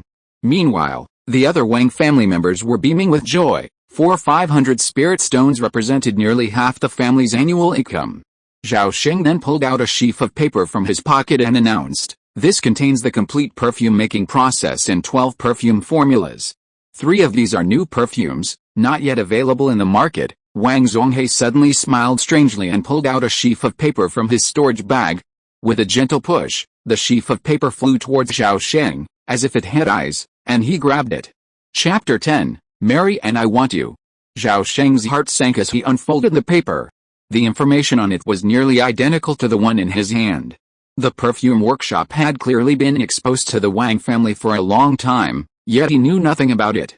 In the world of immortal cultivation, one must never underestimate any immortal family, especially those once glorious but now in decline, like the Wang family of Fangayan Valley. Zhao Sheng had long known that the coachman, Wang Si, was the Wang family's spy. Wang Si wouldn't betray the Wang sisters, but that didn't mean he wouldn't secretly pass on information to the Wang family. Zhao Sheng had been prepared for this, but he had never expected the Wang family to be so shameless. Seeing Zhao Sheng's silence, Wang Zhonghe smiled and asked, "Young man, there shouldn't be any omissions in this information, right?" Zhao Sheng didn't question him. It was pointless, and questioning would be a sign of incompetence. Faced with this dilemma, he quickly brainstormed, searching for a solution. The Zhao family and the perfume workshop were out of the question. As the dominant force in Ganzhou, the Wang family's potential power far surpassed the Zhao family's. What other bargaining chips do we have? As he pondered this, an idea suddenly struck him. Since the Wang family had already discovered the 3 men's movements, why didn't they intervene proactively, instead opting to observe from the sidelines? Looking at the Wang family patriarch, whose smile had returned to his face, Zhao Sheng suddenly had a bold idea. Perhaps the Wang family's erratic behavior was due to this very person. After figuring this out, Zhao Sheng raised the prescription in his hand and said confidently, "I remember someone saying, profit is the driving force behind all human action. You've gone to so much trouble to create this situation, surely not just to tease me? If you have any requests, please feel free to tell me." Upon hearing this, Wang Zhonghe burst into laughter. This time, it was genuine. "Excellent. If any of my younger generation were even half as clever as you, I'd be able to die with peace of mind." Zhao Sheng's heart skipped a beat when he heard this. He thought, "No way. Does this old man really want me to marry into the Wang family? A man of integrity wouldn't want to marry into a gigolo and live off his wife." Zhao Sheng immediately reminded him, "Grandpa Wang, my family has been a single-line family for 3 generations. If I remember correctly, you're the 9th child in this generation of the Zhao family." Wang Zhonghe immediately exposed his lie. "My parents are both deceased, and I have to burn incense and offer sacrifices every year. As long as you have the will, you can do that in Fangayan Valley." Zhao Sheng was speechless, unable to respond. He had to speak frankly, "Grandpa, there's no way I'm marrying into the Wang family." Only then did the Wang family understand what the old man and the young man were talking about. For a moment, everyone was stunned. Wang Zhonghe's face darkened. "Don't you want to marry my granddaughter?" "Yes." But a younger generation must never betray their ancestors, Zhao Sheng said. You're kidding. I'm the founding ancestor of the Zhao family. How could I possibly betray myself? No matter how Wang Zhonghe threatened or cajoled him, Zhao Sheng just shook his head and insisted. Finally, Wang Zhonghe couldn't persuade him and had to back down. Let's make a gentleman's agreement. As long as you can reach the Xianshan realm within 3 years, everything will be up to you. If not, you can marry into my Wang family. Also, any offspring of Yuan Yuki without spiritual roots can take your father's surname, but those with spiritual roots can only take the surname Wang. Listen to what he said. The old man clearly knew everything, yet he feigned ignorance at first. Upon hearing Wang Zhonghe's words, Zhao Sheng nodded immediately, saying, okay, it's a deal. He was a sure winner. He estimated he could reach the Xianshan realm in 2 years at most. Wang Zhonghe thought he had a plan, but he had no idea Zhao Sheng was a man with a trick. Name, Zhao Zikan, Zhao Sheng, lifespan. 18/120 realm, first-class warrior physique, centenarian body, mortal, light as a swallow, mortal, talent, dynamic vision, mortal, skills, floating light sword technique, perfection, rising sea technique, great accomplishment, 3 cloud dragon transformations, unprecedented, chasing wind archery, superb. After that day, Zhao Sheng left Fangayan Valley alone. 3 days later, he returned to Zhaojiabao and, after 2 separate conversations with the patriarch Xing and the town elder Zhao Taizian, began a long period of secluded cultivation. Meanwhile, a large number of martial arts masters suddenly arrived at Zhaojiabao, led by a burly man. Upon their arrival, they completely took control of the perfume workshop and expanded its size tenfold. Meanwhile, the Zhao family, with the support of a mysterious force, quickly annexed several gangs along the Ganzhao road. This sent the Ganzhao underworld into a state of panic, with cries of wolf coming. A year later, in a training room within the Zhao family fortress, Zhao Sheng sat cross-legged with his eyes closed, a faint aura rising from his head. A porcelain jar of elixir lay on the floor before him, completely empty. Half an hour earlier, Zhao Sheng had taken the last of his essence pills and officially began his ascent to the Xianshan realm. With his experience advancing to the Xianshan realm, he effortlessly transformed all of his Bihai Qi into Xianshan Qi. About an incense stick later, Zhao Sheng's entire body suddenly trembled, and he soared 3 feet from the ground before landing lightly. Slowly opening his eyes, Zhao Sheng's face lit up with excitement. With the aid of the essence pill, he had achieved Xianshan status a year early. The power of the elixir was truly terrifying. 6 months later, the 9th young master of the Zhao family married, and the entire city of Nanyang was in an uproar. The people of Nanyang had never seen a wedding with a dowry stretching 20 miles. The Zhao family's outlay was unparalleled, with a buffet banquet of thousands of tables set up for a month. In a single month, even the thinnest beggar in Nanyang city gained over 10 pounds. This grand wedding was the talk of the town for nearly a century. A year later, Zhao Sheng had his first son, but unfortunately, he lacked spiritual roots. The following year, a lovely daughter was born, but again, she lacked spiritual roots. Undeterred, Zhao Sheng continued to pursue his grand plan in seclusion within Zhaojiabao. One night in the 3rd year, Wang Yuan, whose appearance had become increasingly elegant and refined, suddenly approached Zhao Sheng. Her first words were, "I'm getting married." Zhao Sheng paused for a moment, then said, "Congratulations. There's a 6th-level key refining cultivator who's willing to marry into the Wang family. My father has agreed. We'll get married on an auspicious day next month." Wang Yuan's eyes pierced the man across from her, but her tone was remarkably calm, as if she were addressing someone else. Congratulations." Zhao Sheng, unsure of what to say, simply repeated his previous words. HMPH, cowardly man. With these words, Wang Yuan suddenly leaped and tackled Zhao Sheng. Well, the dignified master of the innate realm was easily thrown to the ground. I want you. Chapter 11. The Wang family is finished. A night of madness, the rain thinning and the flowers blooming. At dawn, Wang Yuan drifted away alone. Zhao Sheng had never imagined that Wang Yuan, known for her calm and cool demeanor, harbored a fiery fire within. And so brave. Even as a man, he felt ashamed of himself. On the 8th day of the 9th lunar month, an auspicious day for weddings and funerals, Fangayan Valley was adorned with red and colorful decorations, a festive atmosphere abounding. Amidst a crowd of guests and relatives, Zhao Sheng, with a lost expression, watched Wang Yuan marry a shifty-looking man in the hall. That evening, Wang Yuki, already a mother of 3, suddenly lost her temper for no apparent reason. Zhao Sheng calmed her down with countless kind words. Time is like sand in one's hand, the tighter one holds it, the faster it slips away. 15 years flew by in the blink of an eye as Zhao Sheng toiled towards his lifelong goals. That day, cries of pain emanated from a room in the backyard of Zhao Jiabao. In the courtyard outside the room, Zhao Sheng kept pacing back and forth. He looked anxious and kept looking into the delivery room. Just then, a tall, long-legged, and handsome young man couldn't help but complain, "Dad, can you please not leave? It makes me dizzy." As soon as the words fell, a 13 or 14-year-old girl standing next to the young man also echoed, "Yes. Dad, don't worry. Mom has given birth to 7 of us. There is absolutely no danger." Zhao Sheng looked back at his eldest son Zhao Chengguang and eldest daughter Zhao Chengfeng, and said seriously, "You don't understand." Zhao Chengfeng was brave and deliberately teased, "Dad, except for the 7th child, all of us 6 know what you are thinking. Isn't it just that you want to give birth to a younger brother with spiritual roots? Fenger, how can you talk to Dad like that? Apologize now." Zhao Chengguang immediately scolded his sister. Zhao Chengfeng was suddenly scolded by her eldest brother, and pouted with a look of dissatisfaction. Zhao Sheng waved his hand, indicating that it was okay. Defin was right. He truly desired a son with spiritual roots. He had been open about this to his wife, Wang Yuki, from the day they married. Consequently, over the years, Wang Yuki bore him 7 children. Although she vowed to never have another after each birth, within 2 years, she became pregnant again. Zhao Sheng was deeply grateful for his wife's dedication over the years.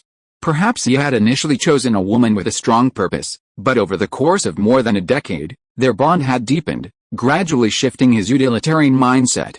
Another quarter of an hour later, a loud cry erupted from the delivery room, and Zhao Sheng's heart was at ease. The 8th child had finally been born. After a long moment, just as Zhao Sheng was about to rush into the delivery room, a slender figure emerged, clutching a baby bundle. "Auntie, let me see," Zhao Chengfeng exclaimed joyfully upon seeing the newcomer, reaching out to take the bundle. Wang Yuan dodged Dafin's outstretched hand and chided, "Your father hasn't even taken a look yet. How could a young girl like you deserve a chance?" After all these years, Wang Yuan remained youthful, her appearance remarkably unchanged from a decade ago. It was as if time had stood still for her. Zhao Sheng felt a certain unease as the beautiful woman approached. Ever since the sly-eyed man's death in an accident 8 years ago, Wang Yuan had once again sought him out. From that day on, the two had often engaged in a secret affair. Despite the excitement, Zhao Sheng couldn't help but feel a little sorry for his wife. Wang Yuan shoved the baby bundle into the man's arms and said with a complex expression, "Here, look at your son. Congratulations on getting what you wish for." Zhao Sheng's entire body trembled at these words, his hands shaking so much that he almost dropped the child. "You mean?" "Yes, I've tested it, and it's for spiritual roots." Wang Yuan nodded in confirmation. "Great. Great." Zhao Sheng was overcome with emotion. After all these years of hard work, the heavens had finally opened their eyes. "Haha, let's call 8th brother Zhao Cheng," he laughed heartily. That night, Zhao Jiabao was suddenly sealed off. Then, carrier pigeons flew in all directions, bearing the great news. Soon, members of the Wang family from Fangayan Valley arrived, and important figures from Zhao Jiabao also rushed back and forth. The significance of 8th brother's birth to the Zhao family was undeniable, but the Zhao family chose not to celebrate it with great fanfare, instead keeping it unusually low-key. Aside from a few insiders from the Zhao and Wang families, no one outside of Nanyang knew that a child with spiritual roots had finally been born. Time flew by.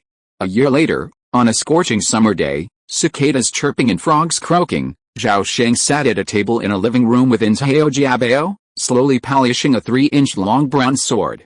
This was his recent trophy, a first-grade, mid-grade magical flying sword. That year, Zhao Sheng's cultivation had reached the peak of innate perfection, his true combat prowess far exceeding his current level, especially his lightness skills, which had reached incredible heights. Name, Zhao Zikan, Zhao Sheng, lifespan 38/120 realm, innate great accomplishment physique, centenarian body, mortal, light as a swallow, mortal, talent, dynamic vision, mortal, skills, Floating light sword technique, unprecedented, azure ocean tide rising technique, mastery, 9 transformations of cloud dragon, unprecedented, chasing wind arrow technique, mastery, horizontal iron body, mastery. Zhao Sheng looked at the data on the pages of the 100 Worlds book with a look of pride. This wasn't due to his cultivation, but rather to the fact that he had passed down an extraordinary and peerless light skill to the descendants of the Zhao family. The 9 transformations of Cloud Dragon evolved from the 3 transformations of Cloud Dragon, a skill Zhao Sheng had spent 8 years and immense effort to deduce. Upon achieving mastery, a single breath of ki would allow him to take 9 consecutive strides in the air, each 10 feet long, creating clouds with each step.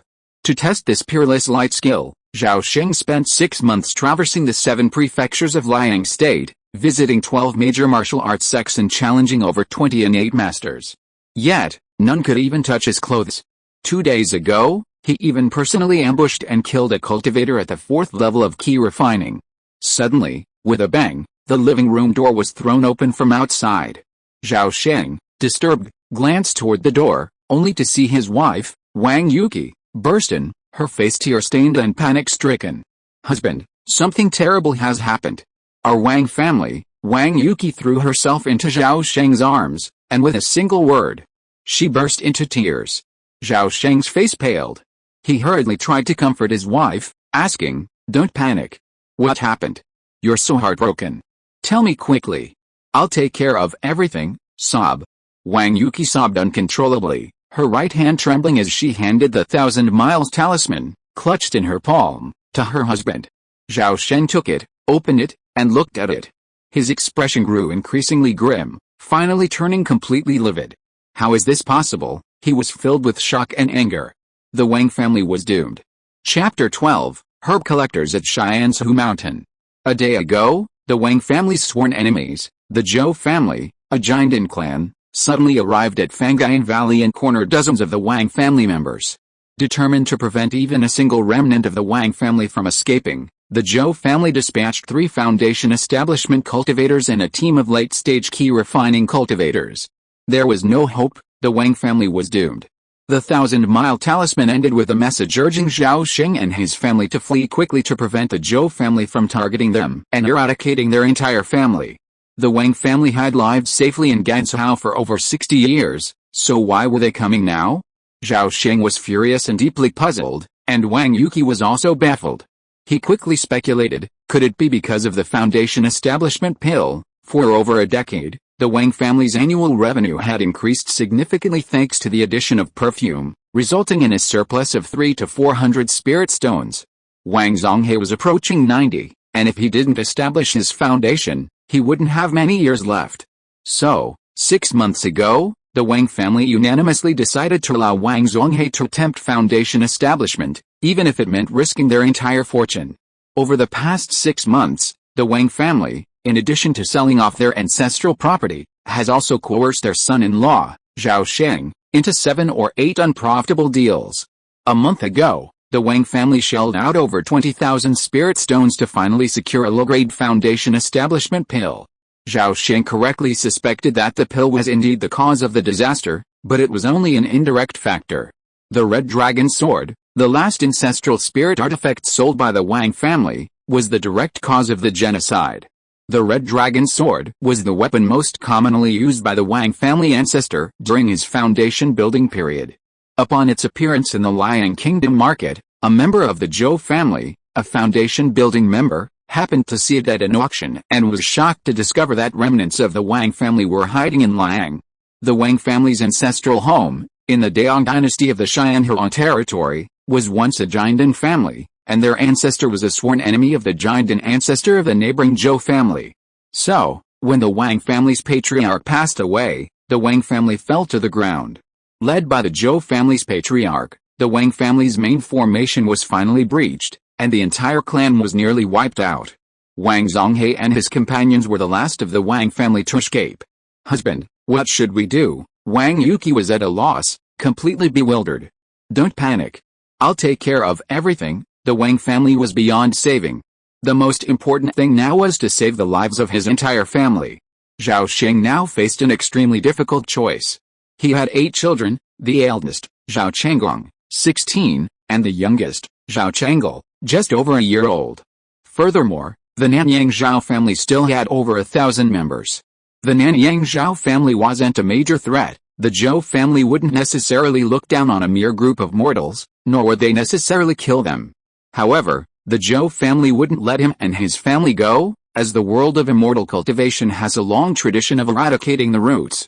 The Zhou family of Daong, Zhao, will repay the blood feud that destroyed this family tenfold. Even if it doesn't work in this life, there's always the next. One day, I will make the Zhou family pay for their blood debt with blood. With this thought, Zhao Sheng gritted his teeth and made a cruel decision. To maximize their chances of survival, he and his wife fled with only Zhao Sheng, while the other 7 children were assigned to close relatives, trying to separate them as much as possible. Having made his choice, Zhao Sheng immediately sought out the head of the family, Zhao Hexing, and informed him that the Wang family had been destroyed and that his family must flee as quickly as possible. Upon learning this, Zhao Hexing's face sank, and he stood there stunned. Zhao Sheng had no time to waste. Regardless of Zhao Hexing's reaction, he repeated his plan. His decades of service as head of the family paid off. Zhao Hexing quickly calmed down and decisively gathered 7 of his most trusted relatives. In just a quarter of an hour, everything was arranged. 2 hours later, Zhao Sheng, his face filled with grief, watched as carriages carrying children departed for unknown destinations. For safety's sake, no one in the Zhao family knew the final destination of their escape, not even Zhao Sheng. When they fled, each of the 7 children carried a family token to facilitate future identification. Zhao Sheng didn't know if he would ever see his children again. "Madam, stop looking. We're leaving." Zhao Sheng stuffed the 8th child into a sleeping bag and strapped it securely to his back. Then, dragging Wang Yuki, who stared blankly into the distance, he leaped onto 2,000-mile divine horses. "Take care." Zhao Sheng looked back at Zhao Hexing, whose hair had suddenly turned completely white, and nodded gravely. "Gee." The 2,000-mile horses snorted excitedly, their hooves clacking as their nimble bodies galloped away like arrows. When Zhao Sheng and his family disappeared into the horizon, Zhao Hexing suddenly burst into tears. In summer, Shiansu Mountain towered into the clouds, its cliffs lush with green. Wild vines, strange trees, and unknown plants covered almost every corner. Zhao Sheng stood on the edge of a cliff, gazing into the distance. Before him lay a vast expanse of mist, the cliff edge invisible. From all directions, a powerful wind roared, howling like waves crashing against the shore.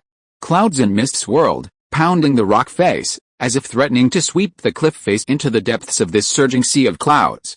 From where he stood, the mountain walls stretched onwards to an indescribable distance, seemingly endless. While this stretch of cliff face was considerable, with its cliffs and depressions, it represented a tiny, remote corner within the towering Shiansu Mountain, which stretched for thousands of miles and towered to a point where its summit was unseen. Herb hunters rarely frequented this spot. Shiansu Mountain, Shiansu Mountain. Have you truly pierced the sky? I wonder if one day, when the endless mist dissipates, I'll be able to see the true face of this mountain. It was a perfectly normal thought, a similar impulse shared by nearly every herb hunter on Shiansu Mountain. Over the years, Zhao Sheng had made thousands of trips up and down the boundless cliff face, and in all those times, rain or shine, he had never once witnessed the sea of clouds above or below dissipate. Shiansu Mountain is a renowned location in the world of immortal cultivation, known as the central axis of heaven and the center of the world. It's also a haven for independent cultivators. 23 years ago, Zhao Sheng and his family of 3 fled to the vicinity of Shiansu Mountain, settling there in seclusion. To accumulate cultivation resources for his 8th son, Zhao Sheng quickly became one of the hundreds of thousands of herbalists who flocked to the mountain. Every day, he busied himself gathering various spiritual herbs in exchange for spiritual stones, talismans, and other cultivation resources. Shiansu Mountain boasts countless spiritual herbs, the most renowned of which are the purple key Ganoderma and moondew. Moondew is so mysterious that it only appears at altitudes above 30 miles on Shiansu Mountain. This height and danger make it inaccessible to those at the foundation establishment stage or above. Therefore, we'll skip moondew and focus on the purple key Ganoderma. Purple key Ganoderma is categorized by age into 4 grades: white, green, red, and purple. Those under 100 years old are considered white, while those over 100 to 500 years old are considered green. Ganoderma over 500 years old are fiery red, while those over 1,000 years old are purplish purple, hence the name purple key Ganoderma. It's famous because red fire Ganoderma over 500 years old is the main ingredient in refining foundation establishment pills, while purple air Ganoderma over 1,000 years old is one of the main ingredients in refining golden elixir. These 2 points alone show how highly sought after purple air Ganoderma is in the world of immortal cultivation. Chapter 13 Gongsun, Old Thief, where are you going to escape?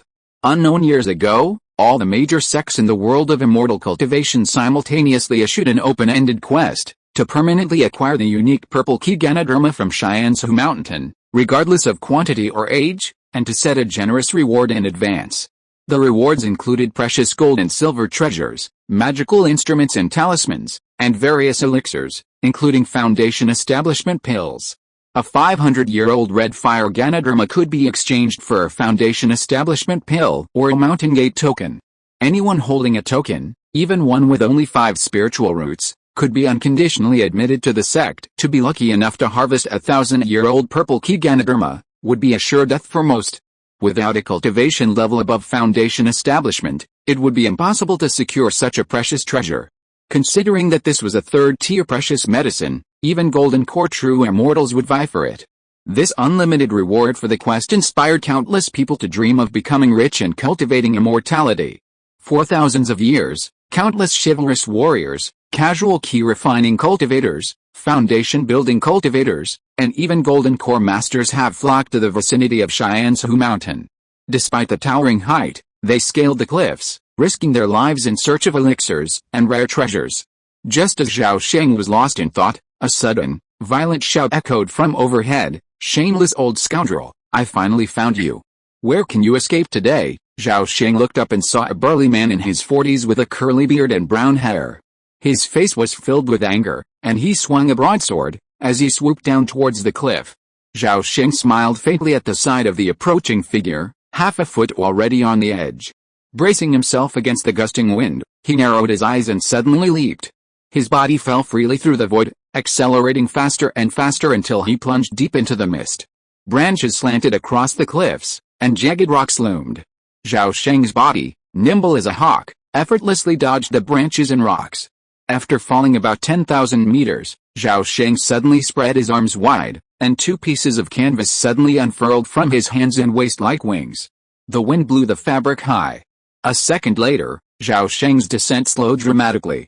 He spotted a gnarled pine or cypress jutting from the cliff face and landed lightly on it. Undeterred, Zhao Sheng tapped his feet and shot like an arrow into the nearby mist. Without needing to rely on the cliff face for support, he soared through the air, soaring hundreds of feet in a few leaps. Finding a gap he could fit into, Zhao Sheng stopped, gliding against a rock face and slipping effortlessly into it. Then, he activated the tortoise breathing technique, entering a state of suspended animation. At the same moment, a fierce wind howled past, clouds and mist swirling violently, blowing the grass and trees off the cliff to the ground. The next moment, a thunderous roar carried to his ears, "Cloud Dragon Guangsun Sheng, I'll remember you. Sooner or later, I'll catch you, you shameless old thief." Caution is paramount in the martial arts world. Therefore, Zhao Sheng never used his real name, calling himself Gongsun Sheng, nicknamed Cloud Dragon. Hearing this voice, Zhao Sheng sighed inwardly, "Alice. I just used the 9 Cloud Dragon transformations to steal a 300-year-old green Ganoderma. Why are you chasing me so relentlessly? Han Zuanwu, you're too stubborn." Fearing being caught, Zhao Sheng hid in a crevice for an entire day. Only when the mountain wind shifted and night fell did he stealthily emerge, peering around like a timid groundhog. Don't despise him for being so timid, as the saying goes, better safe than sorry. Over the past 20 years, he had witnessed countless scenes of bloody battles, ambushes, waiting for prey, and sieges to seize treasure. Herbalists would clash to the death over a single herb or two, the brutality and bloodshed beyond imagination. To put it bluntly, humans die for wealth, birds for food, a pattern that has existed since ancient times. If Zhao Sheng hadn't been extremely cautious, he would have perished in some obscure corner 20 years ago. He pricked his nose, sniffing the mountain breeze. Only when he felt the air was devoid of human did he relax. Then, stepping into the air, his body shot out like an arrow, swiftly streaking in a certain direction. Zhao Sheng maintained numerous secret camps, constantly shifting between them. The one he'd rested in yesterday was dozens of miles away, and a single round trip would have taken him nearly half an hour. After 2¼ hours, Zhao Sheng suddenly stopped. The cliffs beneath his feet were sparsely covered with vegetation, the rocks were pale yellow, and the soil had long since hardened and cracked, nearly devoid of life. Because of this, the enormous spherical flame suspended beyond the nearly 1,000-foot-long mountain wall stood out so prominently. Haha, the Jiang sect's flame talisman? What a coincidence, Zhao Sheng grinned. He hadn't expected to stumble upon a trade fair on his way home. He was quite lucky.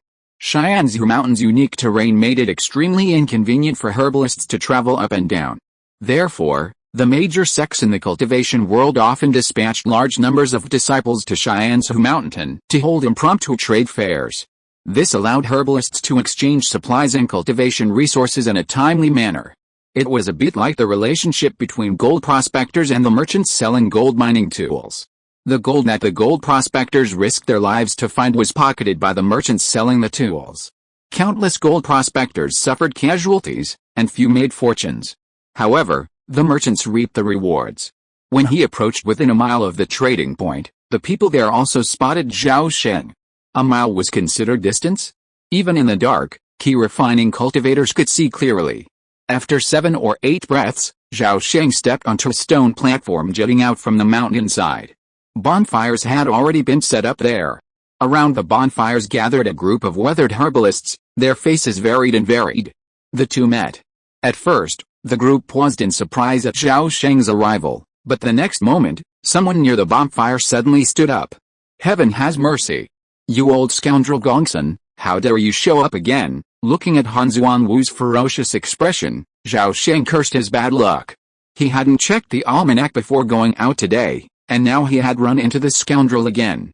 Han Zuanwu was originally a chivalrous warrior, but later met a master who revealed his spiritual roots. The master taught him a key training technique and then departed. Han Zuanwu possessed an exceptional talent for cultivation. Through self-study, he achieved the 6th level of key refining in just 20 years. Although he had become an immortal cultivator, Han Zuanwu, obsessed with martial arts, always considered himself a warrior, and he loved collecting various unique martial arts techniques. 3 months ago, at a trade fair, Zhao Sheng used his unique skill, the 9 transformations of the Cloud Dragon, to exchange a 300-year-old green Ganoderma from Han Zuanwu. Later, the scoundrel realized he'd been tricked and pursued Zhao Sheng for 3 full months, until tonight. Han Wu, you idiot, don't you see where we are? Try your hand. Zhao Sheng, unfazed, strode over to the fire and confronted Han Zuanwu. Chapter 14. Listen to my advice and leave here as soon as possible. If you have the guts, don't run away. Han Zuanwu's face froze at this, and he didn't dare to make a move. After slamming down his words, he sat back with a look of resentment, his tiger eyes fixed on Zhao Sheng. Xianzhu Mountain has several taboos, one of which is that you absolutely must not fight at the trade fair, otherwise. Zhao Sheng glanced at the young man in the purple robe in the crowd. He was an inner disciple of the Jiang sect, responsible for presiding over today's trade fair. Zhao Sheng had been roaming Xianzhu Mountain for over 20 years. Although not even an immortal cultivator, his reputation was no small matter. He was known for his audacity, cunningness, ruthlessness, the first person to fly no wingsuit, the innate ambush and killing of a late-stage key refining cultivator, and his escape from the clutches of a Foundation establishment cultivator. These were all his trademarks. Consequently, some familiar herbalists greeted him, and Zhao Sheng repeatedly returned the greetings with a fist clasp. Finding a familiar spot to sit down, he turned to greet the flower monk Lu Dao next to him, saying, "Brother Lu, how are you?" And everyone else. As he spoke, Zhao Sheng glanced over and saw that several people were missing from Lu Dao's group. His brow furrowed. Those missing were likely in grave danger. After all, collecting elixirs is no easy task. Not only does one have to navigate the cliffs, but one must also be constantly wary of strong winds and falling rocks. Add to that the unknown dangers of poisonous insects and corpses, demonic birds and beasts, the remains of ancient forbidden formations, and even the ruins of cave dwellings. A single mistake could cost one's life. Lu Dao sensed something was amiss, but as a seasoned key refining expert, he had long since become indifferent to life and death. With a nonchalant smile, He asked, "Brother Gongsun, where have you been making money lately? It's too dangerous for you to be alone. Why don't you join my group? We can all keep each other safe." Ever since Zhao Sheng pioneered the wingsuit flight mode, he had become a popular choice for many small herbal collecting teams. Because wingsuit flying is truly useful, many cultivators in the early stages of key refining experience a dramatic increase in their chances of survival after learning it. So, while earning a substantial amount of tuition fees, Zhao Sheng's fame grew day by day. "Haha, Brother Lu, I appreciate your kindness. But I've been so lazy these days that I'm not really comfortable working with others," Zhao Sheng said, politely declining the offer. Cultivators are arrogant and conceited, and they often look down on those who possess a natural talent. Despite his fame, Zhao Sheng was no exception. If he joined Lu Dao's team, he might one day be stabbed in the back by his own people. After all, Zhao Sheng is incredibly wealthy. Lu Dao tried to persuade him a few more times, but seeing Zhao Sheng's constant evasion, he finally grew impatient and ignored him. Ahem. After an incense stick of time, perhaps realizing no one was around, the Jiang sect disciple coughed twice and stood up. A sudden hush fell around the fire, and everyone turned their gazes on him. The man glanced at the crowd and said, "It's almost time. Let's begin tonight's trade fair. The old rules. 1. No physical contact. 2. Once the goods are in hand, neither party can regret the transaction. 3. Beyond the 10-mile safe zone, everyone's life and death are left to fate. Also, anyone in need can come to me to exchange anything. Spirit stones, magical instruments, Taoist talismans, or elixirs are all welcome." With that, he sat back down. As the trade fair began, some herbalists approached Jiang sect disciples, offering spiritual herbs in exchange for what they needed.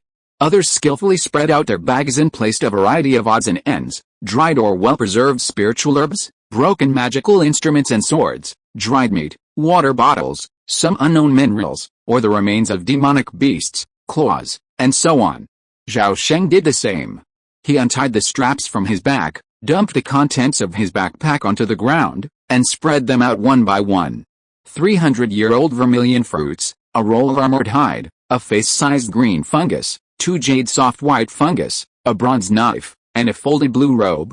These were his gains from the past month, but they weren't the most important. Zhao Sheng hesitated for a moment before finally pulling out a crystal-clear, round jade pendant emitting a shimmering white light. Its appearance immediately drew attention. "A first-level protective jade pendant," someone exclaimed. "Fuck. Has Gongsun Sheng ambushed another sect's disciple, HMPH, that old thief Gongsun, relying on his exceptional lightning skills, is known to strike from behind. If it weren't for his incredible evasion abilities, he'd have been caught, skinned, and ripped apart long ago." Zhao Sheng ignored the others' comments. Someone, already impatient, approached, asking how to trade for the protective jade pendant. "Only for Huangaya Dan, Qingaya San, or other elixirs that increase cultivation." Zhao Sheng raised his voice slightly, deliberately aiming for others to hear. Upon hearing this, the visitor laughed awkwardly and said, "Brother Gongsun, you're just an Xianshan warrior, so you don't need these immortality elixirs. How about an exchange? I have a bottle of rejuvenation pill and a bottle of Xianshan pill. Take a look." "Sorry, I won't trade anything else," Zhao Sheng refused without hesitation. "Humph." The visitor grumbled and walked away. Another person approached, giving Zhao Sheng a headache. Han Zuanwu squatted across from him, legs apart, staring blankly at Zhao Sheng, silent. "Brother Han, why are you so reckless? I'm not hiding anything. Your inability to cultivate the 9 transformations of Cloud Dragon is due to your incompatibility, not my fault." Zhao Sheng's expression was sincere. He had a good impression of Han Zuanwu. He was a man of deep loyalty and integrity, and crucially, he never discriminated against ordinary warriors. Furthermore, what Zhao Sheng said was true. Without a physique as light as a swallow, an ordinary person, even at the peak of their training, could only take a single step of 7 or 8 feet, unlike Han Zuanwu, who could take a single step of 10 feet and soar through the air. Han Zuanwu remained silent. The reputation of the old thief, Gongsun, was practically a household name among the herbalists. Nothing he said could be trusted. Furthermore, there must be a secret to the 9 transformations of the Cloud Dragon, otherwise, as a martial arts prodigy, it would be impossible for him to not master it. Seeing that the other party was determined to persist, Zhao Sheng was about to offer some further persuasion when, suddenly, his nose twitched violently, and he caught a whiff of a faint, peculiar scent. Zhao Sheng's expression changed slightly, and he glanced around quietly. Nothing was unusual, the transaction was proceeding briskly, yet the odor in the air was gradually growing stronger. Since reaching his innate limit last year, his sense of smell had suddenly become incredibly acute, allowing him to discern complex odors in the air, even scents undetectable by even immortal cultivators. He called this extraordinary ability spiritual smell, also known as dog nose. His numerous escapes in recent years had largely been due to this ability. Take my advice and leave here as soon as possible. Zhao Sheng used his secret voice transmission skills to remind Han Xuanwu, then he swiftly put the things on the ground back into his backpack. If you are listening to this novel on a channel other than Fanfic World, it means it was downloaded and re-uploaded without effort. We warmly invite you to visit our channel, Fanfic World. There you will find the original version of this story and many other novels of various genres. We look forward to seeing you dive into a world of incredible novels. Chapter 15, The Demonic Disciple of the Earth Flame Palace. After packing up his things, Zhao Sheng suddenly stood up and angrily shouted at Han Xuanwu, "Well, it's my bad luck to meet you today. I can't just leave. If you have the guts, come and chase me." After saying that, he ignored the strange looks from others and walked out quickly. "Brother Gongsun, wait a minute. It's not too late to leave." After changing the jade pendant, Lu Dao suddenly shouted to Zhao Sheng. However, Zhao Sheng seemed not to hear it. His innate true energy gushed out from the Yongquan acupoint on the bottom of his feet, and his figure flashed, leaping into the darkness in one step. However, the next second, he was thrown back in a very embarrassed state, his face becoming extremely ugly. At this time, the clever herbalist had already noticed that something was wrong. The surroundings quickly fell silent. Suddenly, the Ziyang sect disciple stood up and asked Zhao Sheng, "What happened?" Zhao Sheng glanced at him and said coldly, "Someone has set up a barrier outside. We can't get out." Hiss, everyone gasped. "This is bad." Everyone suddenly had the same thought. Zhao Sheng sensed something was wrong. For some reason, the moment he saw the Ziyang sect disciple's behavior, he sensed something was amiss. Before he could process it, the disciple suddenly said, inexplicably, "Well, it's a little early, but it's okay." Huh? What did he mean? Zhao Sheng, keenly sensing the change in his mood, felt a sudden pang of fear. He wasn't the only one with a keen eye. Lu Dao also looked up, a hint of suspicion in his eyes. At that moment, the air suddenly became overpowering. "Be careful," Zhao Sheng shouted, and before anyone could react, he suddenly fell backward, his body flat against the ground, and flew backwards. A split second later, a vast, blazing red light flashed past his nose, a surge of flames erupting and exploding, followed by an unnaturally pungent smell. Instantly, screams erupted, punctuated by the unbridled laughter of the Purple Sun sect disciples. "This is the Earth Lung Poison Flame. Be careful, he's not a disciple of the Purple Sun sect, he's a demon from the Earth Flame Palace," Han Xuanwu shouted hastily, followed by a resounding explosion. Zhao Sheng tumbled again, leaping to the edge of the stone platform and hiding behind a rubble. He quickly swallowed several detoxification pills and activated the turtle breathing technique to enter a fetal breathing state. Even so, he felt dizzy and nauseous. Throughout this process, screams continued unabated. Looking out, flames shot up into the darkness, and everywhere were howling, fleeing firemen. The original bonfire expanded tenfold in size, transforming into giant, oily green flaming beasts that swiftly pounced on those around them. Some who were close by had already been burned to charred corpses, while a few who were still alive struggled and screamed on the ground. The one responsible for all this was none other than a disciple of the Purple Sun sect. His true identity was a true disciple of the Earth Flame Palace, named Fu Yanqing, who had reached the great perfection of key refining. He laughed maniacally and launched a continuous stream of crimson fireballs. Upon impact, the fireballs exploded in waves of flame. Since ancient times, wind has fueled fire. The fierce wind whipped up the crimson flames, igniting vegetation wherever it passed. In an instant, a vast sea of crimson flames engulfed the entire stone platform. Even more terrifying was the fact that everyone's spiritual energy seemed to be trapped by something, with less than 10% available, leaving them virtually powerless to resist.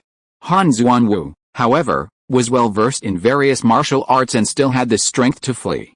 With a light step, He abruptly changed direction, dodging several whistling fireballs in succession, then leaping a staggering 20 to 30 feet across the surging waves of flame. Fu Yanqing, amidst his murderous rampage, still found time to speak with a sly grin at Zhao Sheng. "You're quite alert. You noticed me the moment I released the soul-binding powder. Luckily, I set up a magic circle beforehand, or you would have escaped. His killing in disguise as a Jiang sect disciple must not be exposed, or the Jiang sect would hunt him down. If it weren't for the desire to buy a few more Foundation establishment pills, he wouldn't have taken such a risk." Zhao Sheng's brows raised, secretly thinking this man was too arrogant. Of course, Fu Yanqing had the wherewithal to be arrogant. He had reached the great perfection of key refining before the age of 40. This was undoubtedly a genius in the world of immortal cultivation. Seeing Zhao Sheng unmoved, Fu Yanqing sneered and suddenly shouted, "Die!" As soon as he finished speaking, Zhao Sheng saw a streak of red light slashing down from above his head. Zhao Sheng's face sank violently, and he raised his hands violently, instantly forming a 3-foot-thick wall of ki that blocked the red line. But it was all in vain. The 3-foot-long air wall had no effect at all, easily cut by the red line like a hot knife through butter. The next second, there was a thud. The red line froze, then took on the shape of a small, pale red sword. A round, white light shield suddenly appeared, blocking the fatal blow for him, but at the cost of the jade pendant on his hand cracking and splitting. A sudden silence fell over the stone platform. Aside from Zhao Sheng and Han Zuanwu, all the other herbalists had perished at Fu Yanqing's hands. Han Zuanwu quickly fled to Zhao Sheng's side, shocked and furious. "Gongsun, you're such a cunning thief. Think of a way to escape. I must not die. My daughter is waiting for me to return." The murderer, still unsatisfied, scanned the two men with his crimson eyes before finally fixing his gaze on Zhao Sheng's face. "Hey, how do you want to die?" Suddenly, Han Zuanwu, without a word, leaped into the void beyond the stone platform. Suddenly, a blood-red barrier appeared at the edge. This seemingly thin film was actually incredibly strong. Han Zuanwu, panicking, collided headfirst into it, only to be repelled and thrown sprawling. "Idiot," Zhao Sheng cursed inwardly at the sight. If he could escape, he would have already. After all, Han Zuanwu didn't trust him at all and wouldn't give up until he tried it himself. Boom. Just as he was thinking this, 7 or 8 crimson fireballs, scorching with blazing energy, pelted Zhao Sheng's head. Luckily, his exceptional lightness skills allowed him to teleport within 10 feet. After dodging the wave of attacks, Zhao Sheng's lungs burned. The nearby ground was ablaze, nearly melting the stones. He was running out of places to stand. However, the greater threat was the light red flying sword. With its continuous attacks, the brightness of the circular light shield quickly weakened, and cracks appeared on the protective jade pendant. Zhao Sheng didn't know how long it could last.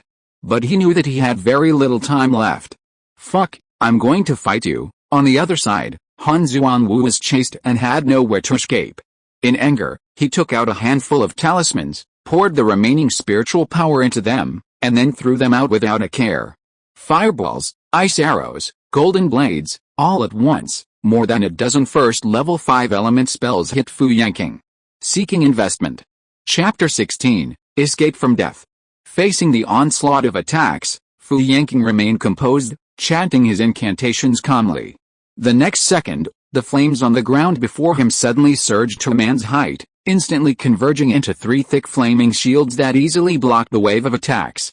Seeing this, Han Zuanwu's face was filled with despair. But just then, Zhao Sheng suddenly leaped to his side, his face filled with excitement and hurriedly shouting, "Do you have any talismans like water and ice?" "We're saved." Han Zuanwu was overjoyed, shouting, "Yes, yes," as if by magic. He pulled a large stack of talismans from his waist. Fortunately, Han Zuanwu wasn't very good at collecting herbs, and to cultivate, he moonlighted as a middleman, constantly stockpiling talismans, elixirs, and other essential cultivation supplies. "I still have 8 water ice talismans. But I'm running low on spiritual energy. Is that enough to unleash these 8? "Yes, excellent. Later, wherever I tell you to throw them, you must throw them out as quickly as possible. Do you understand?" "Yes, I understand." Faced with a life-or-death crisis, Zhao Sheng and the others spoke rapidly, concluding their agreement in just a few words. "Follow me." Zhao Sheng's eyes swept around, and he immediately pointed to a spot of ground several feet away. There, Waves of fire billowed, the ground practically ignited into magma.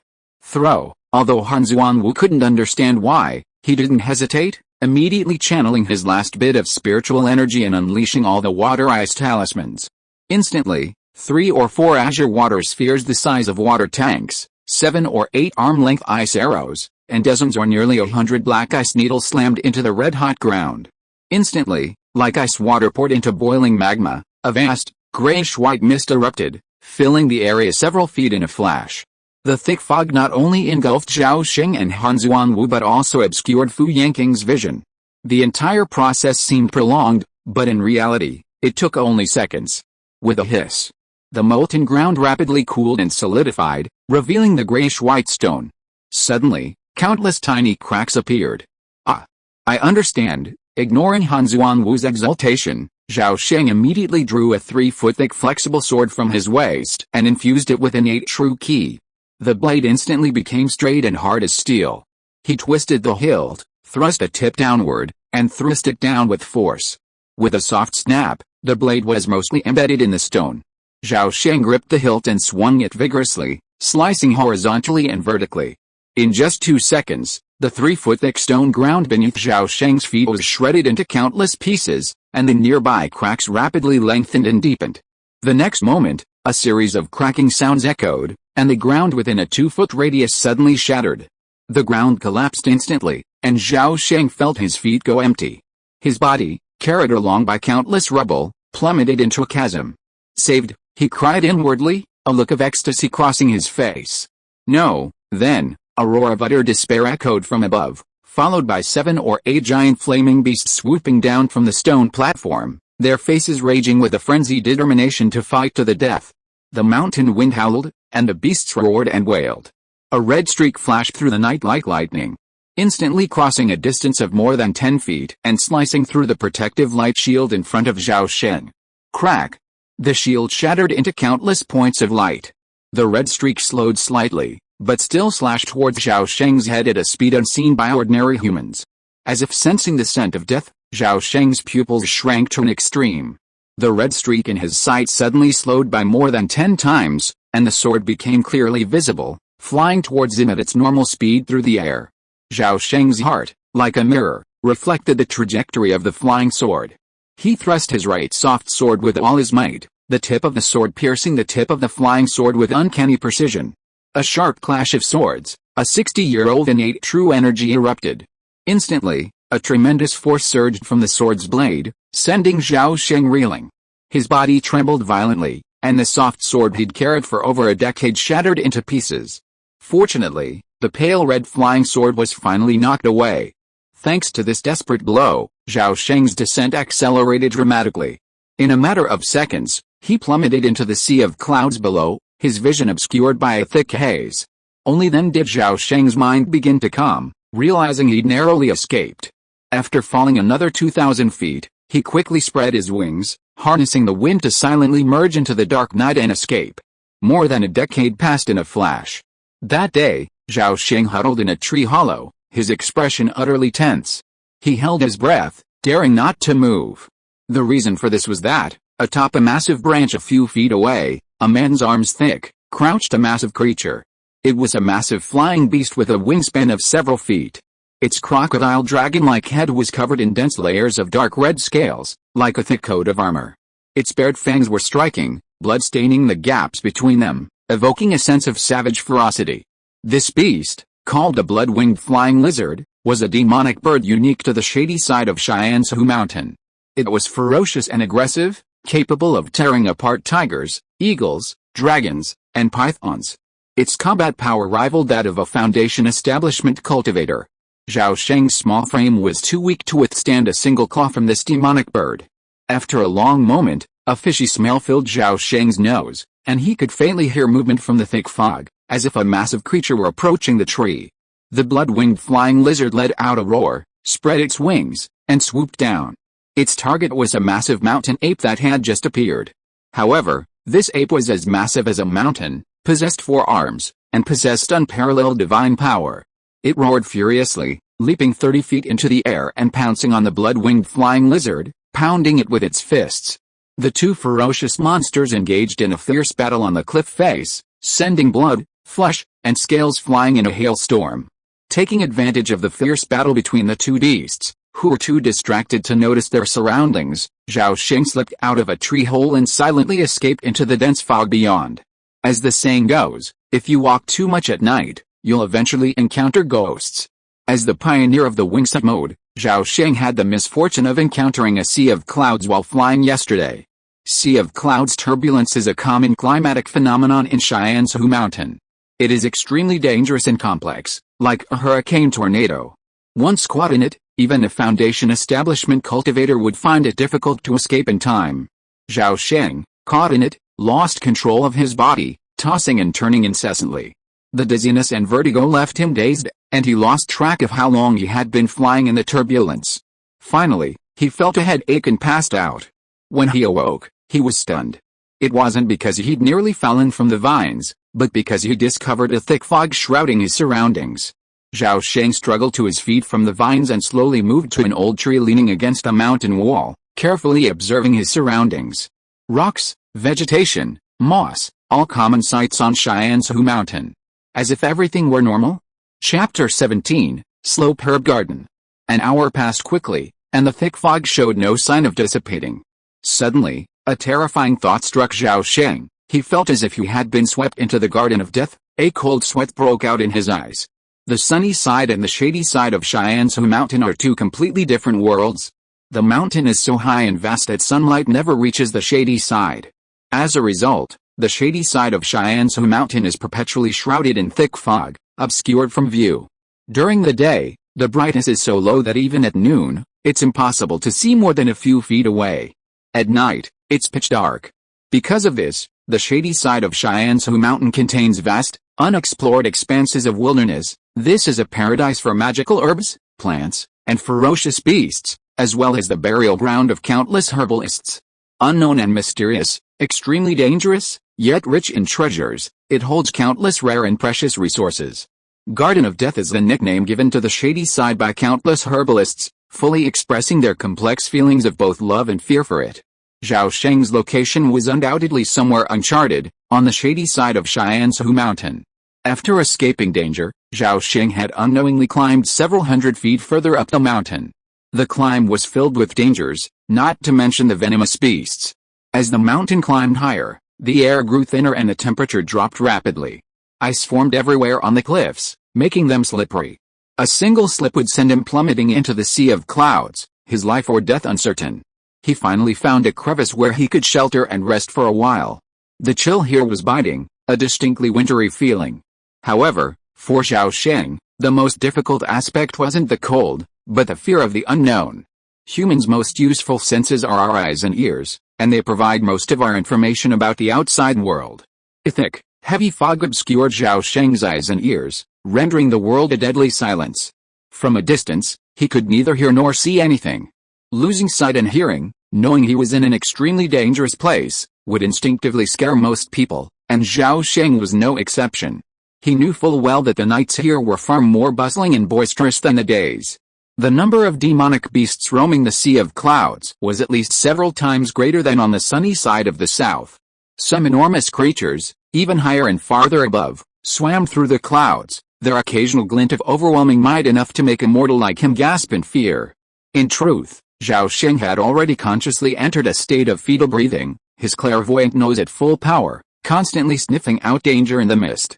The dark side of the world was far more sinister, bloody, and unpredictable. The beasts here were perpetually hungry, roaming in search of prey, and fierce battles could erupt at any moment. In just an hour, Zhao Sheng witnessed 3 or 4 exceptionally brutal fights. In each instance, the loser perished, while the victor was left battered and forced to retreat to their lairs to remedy their wounds. Here, fighting was commonplace, death a constant presence. This unique ecological environment shaped this world. Only then did Zhao Sheng understand why this place was called the Death Treasure Land. Without the spiritual awareness unique to Foundation establishment cultivators, even those who had reached great perfection in key refining would struggle to survive here. Ordinary herbalists wouldn't even survive a single day. But soon, this dense fog revealed the true meaning of this treasure land to Zhao Sheng. Half a day later, He climbed a slope recessed into the mountain wall. The slope was extremely steep below, but noticeably flatter above. The cliff face collapsed inward for 50 or 60 feet, and the slope was covered in dense vegetation, an unusual phenomenon. This area was shrouded in thick fog year-round, never seeing sunlight. Apart from the tenacious mosses and mushrooms, few plants or trees took root and flourished here. But the thought of this being Xianzhou Mountain quickly reassured Zhao Sheng. As soon as he stepped onto the slope, he couldn't help but sneeze. The medicinal scent in the mist was overwhelming, as if hundreds of spiritual herbs were growing together, a dozen different aromas blending together, making the scent intoxicating. The most intense of these was the scent of the purple key fungus. That must be purple key Ganoderma. Zhao Sheng couldn't be mistaken. Although he couldn't understand how purple key Ganoderma could appear in a sunless place, he trusted his nose and, even more so, his decades of experience in gathering herbs. With renewed energy, Zhao Sheng cautiously began his exploration. The more unfamiliar the place, the more cautious one must be, especially in wild areas untouched for millennia. Fortunately, this slope was devoid of large creatures, only small poisonous insects like the yin centipede and the ghost turtle. Zhao Sheng's nose proved more sensitive than a dog's. This was indeed a rare treasure trove of elixir in Xianzhou Mountain. Everywhere he looked, bloodsword grass, strange spirit branches, dragon-hating fruit, heartless flowers, golden essence seeds, priceless elixir plants flourished beneath trees, in the grass, and among the cracks in the rocks. Each one was large and robust, exceedingly old. Of course, the most abundant were the low-grade purple key Ganoderma, some white and tender, some indigo. Huh? Zhao Sheng suddenly exclaimed in surprise, his expression ecstatic. To his right, 2 meters away, atop a dead tree root, a strange species of Ganoderma lucidum, the size of a wash basin, crimson as red as fire, suddenly grew. Red fire Ganoderma. Zhao Sheng rushed over and touched the root. The distinctive burning sensation made him realize he was truly in luck. This was truly the red fire Ganoderma that could be exchanged for a foundation establishment pill. Seeing the dense, crisscrossing patterns on the Ganoderma's surface, Zhao Sheng's rock-steady hands trembled slightly. A careful count revealed 831 patterns, meaning this red fire Ganoderma was over 800 years old, enough to be exchanged for a top-grade foundation establishment pill. Pills are divided into lower and higher grades. Taking a top-grade foundation establishment pill gives a cultivator a success rate of over 30%, while a lower-grade one has a success rate of less than 10%. A 30% success rate. Imagine how highly sought-after top-grade foundation establishment pills are in the world of cultivation. Sure, the Zhao family's status as a family of immortal cultivators is assured. This was the first thought that came to Zhao Sheng's mind. He had never imagined that the life goals he had set would lead to his own chance of exceeding them. With this red fire Ganoderma, Zhao Sheng, a hopeless individual, had already taken a step towards the foundation building stage. Of course, he had to first cultivate to the great perfection of key refining. Thinking of Lao Ba's usual behavior, Zhao Sheng wished he could fly back and slap him twice. What's the point of practicing martial arts? Isn't cultivating immortality more appealing? He'd beaten him, scolded him, and the boy remained unmoved.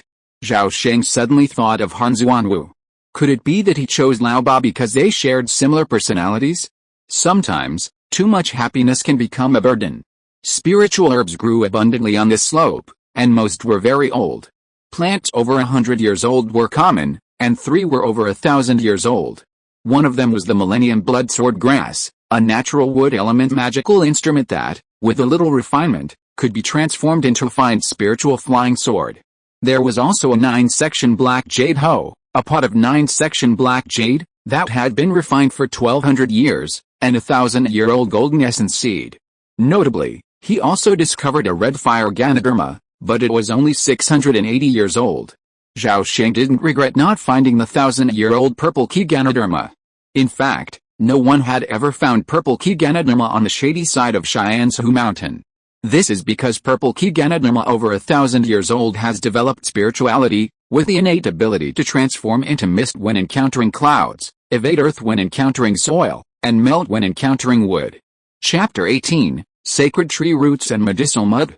Space in his backpack was limited, and Zhao Sheng carefully selected and chose, ultimately deciding to pack only 9 of the most valuable medicinal herbs, including the red fire Ganoderma and the Millennium Elixir. He didn't plan to take the others, as they would impair his flexibility. In such a dangerous place, even a moment's delay could be fatal. Zhao Sheng hadn't yet returned with his hope, so he naturally wouldn't let a small opportunity slip by. As he crouched on the ground, digging for the medicinal herbs, a sudden, bloody odor washed over him from the mist. Zhao Sheng cried out in surprise, kicked the ground with both feet, and rolled over, hurling himself towards the cave he had prepared for his retreat. As he entered, a gust of stench surged into the cave. Zhao Sheng stole a glimpse outside, and what caught his eye was a fully grown blood-winged flying lizard. The lizard was severely injured, its dark red scales tattered and its body covered in countless wounds. It cowered, as if deeply wounded. It landed on the slope, but instead of licking its wounds, it headed straight for a nearby tree root protruding from the ground. Extending its front claws, it dug frantically along the root. That spot was where the red fire fungus grew, and Zhao Sheng wasn't afraid of being discovered by the demonic bird. Curiosity welled up in him. The blood-winged flying lizard's sharp claws dug several feet deep in a flash, piling up a small mound nearby. With remarkable skill, it plucked a piece of fine black mud from the ground, tilted its head back, and swallowed it without even chewing. The black mud seemed to have magical effects. The flying lizard's spirits lifted dramatically after consuming it. It hopped around for a while, then flapped its wings, creating a gust of wind, and soared into the air. What the hell? Zhao Sheng leaped from his hiding place and ran to the hole the flying lizard had dug. He examined it carefully. The pit contained scattered roots and the soil was dark brown. Other than that, he found nothing unusual. Feeling strange, Zhao Sheng reached out and plucked a handful of soil from the pit, bringing it to his nose and sniffing. A faint, strange fragrance emanated from the soil, a truly faint scent, requiring Zhao Sheng's nose, more sensitive than a dog's, to detect it. He tentatively licked the soil. It tasted intensely bitter. A thought suddenly struck Zhao Sheng. Could this be the legendary medicinal mud? The concept of medicinal mud has been around in the world of immortal cultivation since ancient times. Legend has it that when medicinal herbs, unharvested, naturally wither and die, they decay over millennia, transforming into soil with medicinal properties. Over countless tens of thousands of years, the accumulation of layers of medicinal soil gradually creates a medicinal mud that accelerates the growth of the herbs. This mud retains some of the medicinal properties and can be taken as a medicinal herb, but it's far less effective than its ripening properties. Excited by this thought, Zhao Sheng began digging rapidly across the slope. An hour later, the slope became riddled with potholes. Zhao Sheng stood up, a look of mixed joy and worry on his face. At this point, he discovered that the entire slope wasn't entirely covered in medicinal mud. In fact, traces of the mud were only found within a foot of the dead tree roots. But he also discovered something truly astonishing. While the slope was devoid of trees, it was dotted with the remnants of a vast, decaying ancient tree root system. After traversing the entire slope, he was struck by the fact that the dead tree roots that had previously protruded from the surface were only the tip of the iceberg. Most of the ancient tree's roots penetrated deep into the soil and spread out in all directions, not only completely occupying the slope's underside but even growing into the nearby cliff face. Zhao Sheng couldn't imagine how such a well-developed root system could have grown in such a dark corner. If that ancient tree had survived to this day, how magnificent it would have been. In some unfathomable eon, the ancient tree had been broken off, its main trunk having long since fallen into the abyss. Most of the remaining roots had withered and decayed, but a few tenacious roots had managed to survive, contributing to the unique ecology of this area. Meanwhile, the dead roots, catalyzed by time, gradually transformed into medicinal mud, nourishing the countless rare and exotic herbs on the slope. With this rare and precious medicinal mud, Zhao Sheng spent another hour meticulously coating 9 medicinal herbs with it. This not only preserved the medicinal properties but also prevented the scent from spreading and attracting unforeseen dangers. Before leaving, a sudden thought struck him. He returned to the slope and, using his dagger, cut off a small section of a fresher-looking root and placed it in his backpack. Leaving the slope, Zhao Sheng began his long journey to find his way. One of the advantages of Xiansu Mountain is that if you climb horizontally, you'll always find yourself on the other side. Indeed, Zhao Sheng did just that. After an unknown amount of time, Zhao Sheng finally emerged from the land of death and once again saw the sun and the sea of clouds. By then, he was covered in wounds and his clothes were tattered. No one knew the hardships and dangers he had endured. Zhao Sheng remained tight-lipped about this experience, avoiding any further discussion. A few months later, on the banks of the Lishu River, a furious roar suddenly erupted from the ancestral hall of the Zhao family estate. "Kneel down before me," Zhao Sheng glared at his unworthy son, his head aching with rage. With a thud, Zhao Cheng, a burly yet handsome man, knelt before his father. "Dad, I know I was wrong." "Bah, you know the hell you're wrong. Your mother and I have advised you countless times over the years. How have you changed? After decades of cultivation, you've barely reached the 3rd level of key refining. And your wife, with only a 5 spiritual root, has already reached the 5th level. A 4 spiritual root is even worse than a waste. Tell me, did you secretly give her the spiritual yuan pill again?" Zhao Sheng, already in his 70s, spoke with a voice as resounding as a bell, his voice full of energy. He grew increasingly furious, picking up the family cane and lashing his son across the face. Zhao Chengel had already reached the Xiantian realm, his skin thick and tough, and he was unfazed by the pain. While kneeling and receiving a beating, he defended himself. "Dad, you know I've never been able to sit still since I was a child. I always doze off whenever I practice. It's a waste for me to take the spiritual essence pill anyway, so I might as well give it to Qingqing." The Qingqing Zhao Chengel was referring to was Han Qingqing. Born with impotent spiritual roots. Well, her father was Han Xuanwu. More than a decade ago, Zhao Sheng and Han Xuanwu had escaped death at the hands of Fu Yanqing. Zhao Sheng was fine, but Han Xuanwu had struck it rich. He promptly informed the Jiang sect of a plot on Xiansu Mountain, where a demonic sect member from the Earth Flame Palace had killed and disguised himself as a Jiang sect disciple, leading to a murder and treasure-stealing scheme. This enabled him to join the sect later. Due to his exceptional talent, he was accepted as a disciple by a cultivator in the late foundation establishment stage. From then on, his progress was unstoppable. In just over a decade, he rapidly advanced from the 6th to the 9th level of key refining. Back then, Han Xuanwu was deeply grateful for Zhao Sheng's life-saving grace and visited him several times. The two became closer and closer, and finally Han Xuanwu betrothed his daughter to Zhao Cheng, and the two families became in-laws. Chapter 19 Spiritual Vein Centennial Order. In contrast to her husband's lazy and unmotivated nature, Han Qingqing was a devoted cultivator. Aside from the 2 months she spent giving birth, she spent the entire year in seclusion in her quiet room cultivating her inner self, never leaving the house unless necessary. Zhao Sheng's son's quibbling only intensified his rage. "Your wife was born with useless spiritual roots, and she's incapable of building a foundation. Giving the Lingying pill to her wouldn't be a waste, it would be better to give it to Xuanhan and Lanlin." Zhao Xuanhan was Zhao Chengel's eldest son, 12 years old, at the 2nd level of key refining, possessing 4 spiritual roots like his father. Lanlin, whose full name was Zhao Xuanlin, was only 6 years old, but she was the darling of the Zhao Shengs, born with 3 spiritual roots, gold, earth, and wood. She was the hope of the Zhao family, and her future in building a foundation was promising. Zhao Chengel was stunned by this, then muttered, "Dad, I think martial arts are great. Why do you insist on me cultivating immortality? Aren't you also a congenital martial artist?" Zhao Sheng angrily retorted, "Nonsense. What good is martial arts? Can it prolong life? Even if you're a master of martial arts, you'll still be a pile of dust after 100 years. Let me ask you, what is our family motto?" Zhao Sheng had just finished speaking when a small figure jumped in from the doorway, calling out in a childish voice, "Grandpa, I know. All things are inferior except cultivating immortality. Oh, Lanlin. Come to Grandpa. Where's your grandma?" Zhao Sheng's expression brightened upon seeing his eldest granddaughter. He casually tossed aside the cane in his hand, strode over, and picked up his precious granddaughter. "Where's your grandma?" Zhao Sheng asked, teasing the little creature. "Grandma, she's back there," Zhao Xuanlin replied earnestly, leaning against her grandfather's arms. As he spoke, a frail, elderly figure appeared before the 3 of them. 70 is a rare age.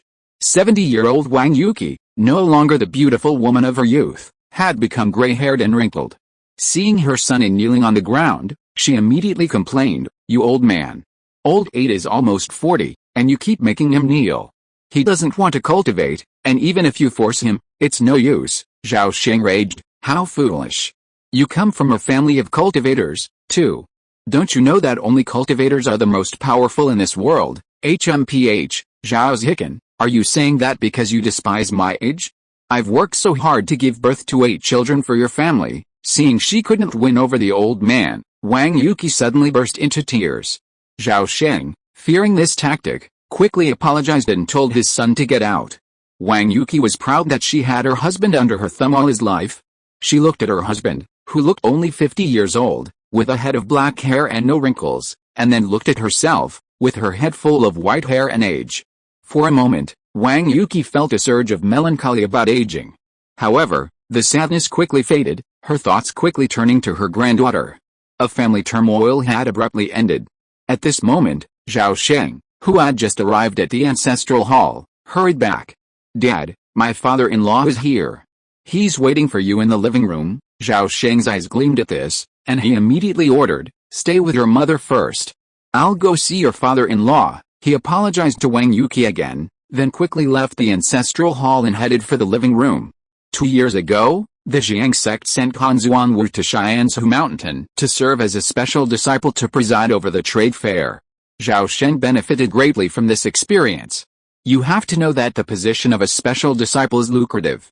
They have countless ways to easily earn spirit stones, such as buying low and selling high, exploiting herbalists, picking up bargains, and profiting from the difference between reselling elixirs and magical instruments. 2 months ago, Zhao Sheng, having recovered from his injuries, traded Han Zuanwu for a 1,000-year-old 9-section black jade hu. In exchange, he not only received a batch of 5 elements talismans, spiritual essence pills, and other essential cultivation resources, but also obtained crucial intelligence. Today, Han Zuanwu returned, undoubtedly bearing good news. Zhao Sheng and Han Zuanwu were in-laws, so there was no need for formal greetings. After a brief chat, Zhao Sheng eagerly asked, "Zuanwu, is the news confirmed? How many centennial tokens will the Jiang sect release this year?" Han Zuanwu made the sign of a cross with his hands and said, 10 in total." Without waiting for Zhao Sheng to ask further, he quickly recounted the entire story. It turned out that 20 years ago, within the Jiang sect, a true person who had reached the great perfection of the Golden Core realm was about to attempt the nascent soul realm. To increase their chances of success, the Jiang sect spared no expense in refining the nascent soul pill. The success rate for refining the nascent soul pill, a 4th grade, top-grade precious elixir, was clearly extremely low. Consequently, after 2 consecutive failures, the Jiang sect was severely damaged and had recently been forced to sell off a large number of resources to recover. The Centennial Order is a crucial resource. It's not a magical weapon, but it's more precious than any other, as it represents 100-year ownership of a first-tier spiritual vein. A first-tier spiritual vein is sufficient to support a foundation establishment cultivator. Immortal cultivation families possessing a Centennial Order also enjoy the protection of the Jiang sect. As a major faction helmed by a nascent soul patriarch, the Jiang sect boasts over 10 golden core true immortals and over 100 foundation establishment cultivators. Its strength is exceptionally formidable, and few dare challenge it. Therefore, the Centennial Order is extremely valuable to immortal cultivation families, especially small key refining families like Zhao Sheng. Conversely, the Centennial Order is naturally extremely expensive. Zhao Sheng's eyes lit up, and he anxiously asked, "What's the starting price? How many spirit stones do I have to repay annually?" Han Zuanwu sighed. "Alice, the starting price is 50,000 spirit stones, and the upper limit is unknown, but it's at least 60,000. Our 2 families combined can't afford it anyway. As for the annual rent, let's not talk about it." "How do you know I can't afford it?" Zhao Sheng smiled. "Do you have 50,000 spirit stones?" "I really don't." "Oh, no, what are you talking about? The 100-year order isn't something we can afford to care about." Unlike Han Zuanwu, Zhao Sheng pondered and decided to take a chance. This opportunity was truly rare. Each spirit vein under the Jiang sect's control was equipped with a powerful mountain protection formation, capable of defending against attacks from even the most ordinary late-stage foundation establishment cultivators. Furthermore, it was equipped with a 10,000 miles line talisman. In an emergency, it could send a distress signal to the Jiang sect. For decades, the Zhou family of Daong had been a constant dagger hanging over his head. He was always on edge, fearing that the Zhou family would suddenly come knocking. With a 100-year order, the Zhao family wouldn't fear an attack from the Zhou family and could develop peacefully for 100 years. Zhao Sheng then said with a firm expression, "Because the 10 spirit veins vary in quality and resource output, Their prices will inevitably vary. Let's focus on the lowest priced ones. I don't have 50,000 or 60,000 spirit stones, but that doesn't mean I can't offer treasures of comparable value. Brother Zhao, what do you mean? Han Zuanwu's eyes lit up instantly, recalling the 1,000-year-old spiritual medicine he had just sold 2 months ago. His daughter, Han Qing, had already married into the Zhao family. As a father, Han Zuanwu had no ulterior motives, but simply a deep desire for the Zhao family's prosperity. Zhao Sheng motioned for him to wait, then stood up and left the living room. Chapter 20, Precious Medicine Worth All Souls. A little later, he returned, carrying 6 jade boxes of various shapes. Placing the boxes on the table, Zhao Sheng selected a square one, carefully removed the seal, and opened it. Upon seeing the elixir within, Han Zuanwu leaped to his feet, swooping over the box like a hungry wolf, his face filled with disbelief. Zhao Sheng smiled and said, "This red fire Ganoderma is over 800 years old. It should be worth 50 or 60,000 spirit stones. Worth it, absolutely worth it. Even a top-grade foundation establishment pale costs at least 50,000 spirit stones within the Jiang sect, and it's in short supply. You won't find any top-grade foundation establishment pails in the marketplace." Han Zuanwu rubbed his hands excitedly, his eyes gleaming with greed. Such a tremendous opportunity suddenly presented to a key refining cultivator, no one could resist. Zhao Sheng naturally saw the greed in his eyes. But he wasn't afraid at all, because, "I gave it to you." "What? What did you say just now?"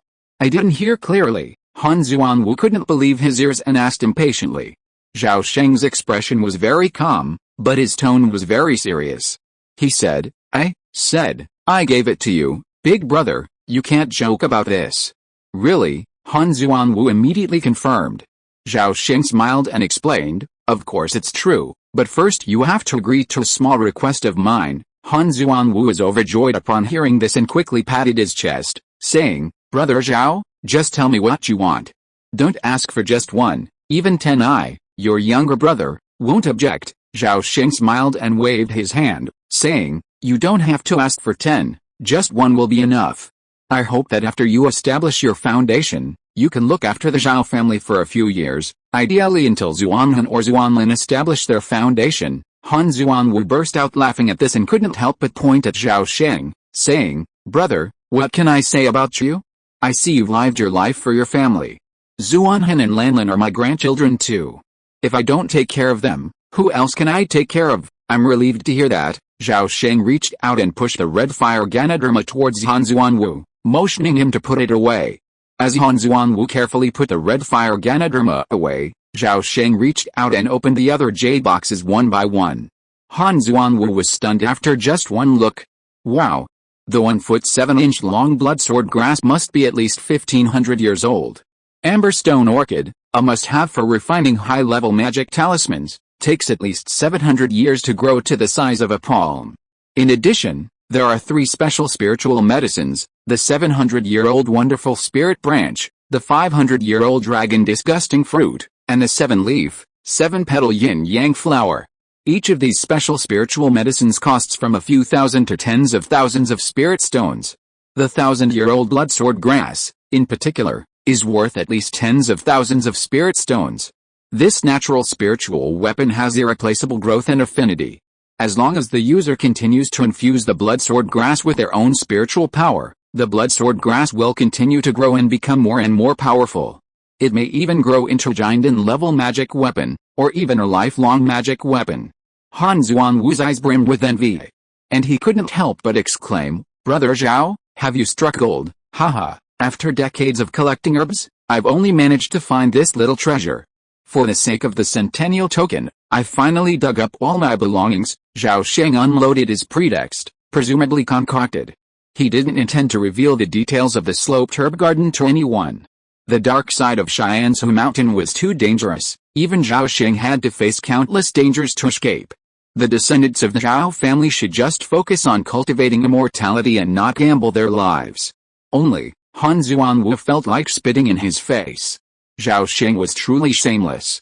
Countless herb hunters in Shiansu Mountain never managed to collect a single herb over 500 years old. This old man had brought in 6 at once. No, with that 1,000-year-old 9-section black jade that was 7. And most importantly, each herb was incredibly precious. Yet, he had ultimately underestimated Zhao Sheng. In addition to the aforementioned items, Zhao Sheng also hid 2 spiritual herbs, red fire Ganoderma and millennium golden essence seed, each worth over 10,000 spirit stones. This was his trump card for the Zhao family, one that even Han Xuanwu wouldn't share. Han Xuanwu meticulously toyed with the bloodsword grass, his face filled with fascination. For him, once a martial arts fanatic, now embarking on the path of sword cultivation, this natural spiritual sword embryo, the bloodsword grass, was an absolute treasure, rare and precious. Then, Zhao Sheng suddenly asked, "Don't worry about the bloodsword grass anymore. Let's estimate the approximate value of these spiritual herbs and spirit stones." Han Xuanwu reluctantly placed the bloodsword grass back into the jade box. After a rough estimate, he said, "Excluding the bloodsword grass, the other 4 together are worth around 16,000 spirit stones. What if we include the bloodsword grass?" Zhao Sheng pressed. Han Xuanwu paused for a moment, then said seriously, "At least 60,000. If we can get more foundation establishment sword cultivators to compete for it, the bloodsword grass could fetch an extra 10 or 20,000 spirit stones." Zhao Sheng nodded, believing Han Xuanwu's price to be roughly in line with his estimate. Han Xuanwu confidently declared, "Brother Zhao, don't worry. This little spiritual medicine is nothing in the Jiang sect, it's easily digested. Besides, my master is also a sword cultivator, and he's quite wealthy. Sell the bloodsword grass to my master, and I guarantee you won't suffer a loss." Han Xuanwu's master was a sword cultivator at the 8th level of the foundation establishment stage, and his great-grandmaster was a sword cultivator in the middle stage of the golden core stage. Sword cultivators were renowned for their formidable combat prowess, and thus Han Xuanwu's lineage of sword cultivators was a formidable force within the Jiang sect, capable of holding sway with the nascent soul stage masters. Zhao Sheng's ambitions to acquire the Centennial Order were also intended to leverage his influence. This point hardly needed elaboration, Han Xuanwu was well aware of it. Zhao Sheng nodded and said, "Since that's the case, let's not trouble 2 masters for one thing. I'll leave the participation in the Jiang sect auction to you, it was a piece of cake." Han Xuanwu knew the Zhao family was currently too weak to bid for the Centennial Order. With his master's backing, he wasn't afraid to compete with ordinary foundation establishment cultivator families. Especially with his 800-year-old red fire Ganoderma, Han Xuanwu believed his status in his master's heart would skyrocket. But then he suddenly remembered something and hurriedly asked, "Brother, that annual rent of 2,000 spirit stones is a considerable sum. Can your Zhao family afford it? Do you need me to loan them some spirit stones from the spirit stone shop to cover the cost for a few years?" Zhao Sheng waved his hand and shook his head. "No, I can hold out for another 3 or 4 years. With the output of the spirit vein, I should be able to hold out longer.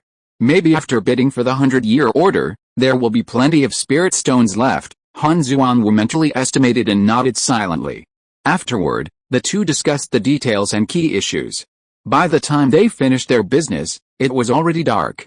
Zhao Sheng, seeing this, cordially invited Han Xuanwu to stay and visit his grandson and granddaughter. He deliberately didn't mention Han Qingqing. Zhao Sheng knew that Han Xuanwu and Han Qingqing had a strained relationship. He also knew that Han Qingqing, his daughter-in-law, wasn't attracted to the 8th brother, Zhao Cheng. It was just that Han Xuanwu particularly liked Laoba, who had a similar personality to him, and he and Zhao Sheng had a close relationship, so he forced his daughter to marry Laoba. Han Xuanwu naturally agreed. He hadn't been to the Zhao mansion for a while, and he had long wanted to see his grandson and granddaughter. Chapter 21, 20 Years Shortened. After 2 days at the Zhao residence, Han Xuanwu returned to the Jiang sect to begin preparations for the auction. Time flew by, and in the blink of an eye, 2 months had passed. That day, the Jiang market was festooned with lights and bustling with people. Countless cultivators, drawn to the massive auction, flocked to the area. Zhao Sheng, accompanied by his son, Zhao Changel, and daughter-in-law, Han Qingqing, naturally weren't absent from the event. While Han Xuanwu was entering the auction venue, Zhao Changel and Han Qingqing were also browsing various alchemy and spiritual medicine shops, purchasing numerous different spiritual herb seeds.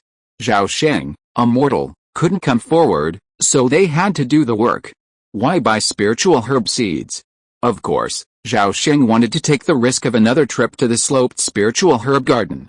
Harvesting spiritual herbs was one reason, but he also wanted to utilize the unique environment there to cultivate rare yet vital spiritual herbs. For example, the other two key ingredients in the golden elixir, the Kyongshan flower and the 9-curved ginseng. The saying, planning for the present, planning for the millennial ahead, perfectly captures the essence of people like Zhao Sheng. Cultivating spiritual herbs was just the beginning. A month later, with the last batch of Jiang sect servants evacuated from Longli Lake, Zhao Sheng and his family, led by Han Zuanwu, moved to Lakeside Manor. Longli Lake had been discovered and cultivated for over 2,000 years, and the Jiang sect had been operating it for nearly 1,000 years. As a result, Longli Lake had long been well developed, with stable annual output and revenue. The price of a 100-year order from Longli Lake was a modest 63,000 spirit stones. This was because its spiritual vein was a first-tier water-based spiritual vein, most of which lay at the lake bottom. Unlike spiritual veins in mountains and plains, which not only allowed the cultivation of spiritual grains and spiritual herbs, but also the occasional discovery of small spiritual minerals, Longli Lake, despite its vast area, covering over 200 miles, offered few other stable benefits. Besides selling some spiritual fish and shrimp, it was most famous for two first-tier demonic fish, the red carp and the green carp. With a bit of luck, one might even catch a dragon carp. Dragon carp are a hybrid of red carp and green carp, a rare sighting in decades.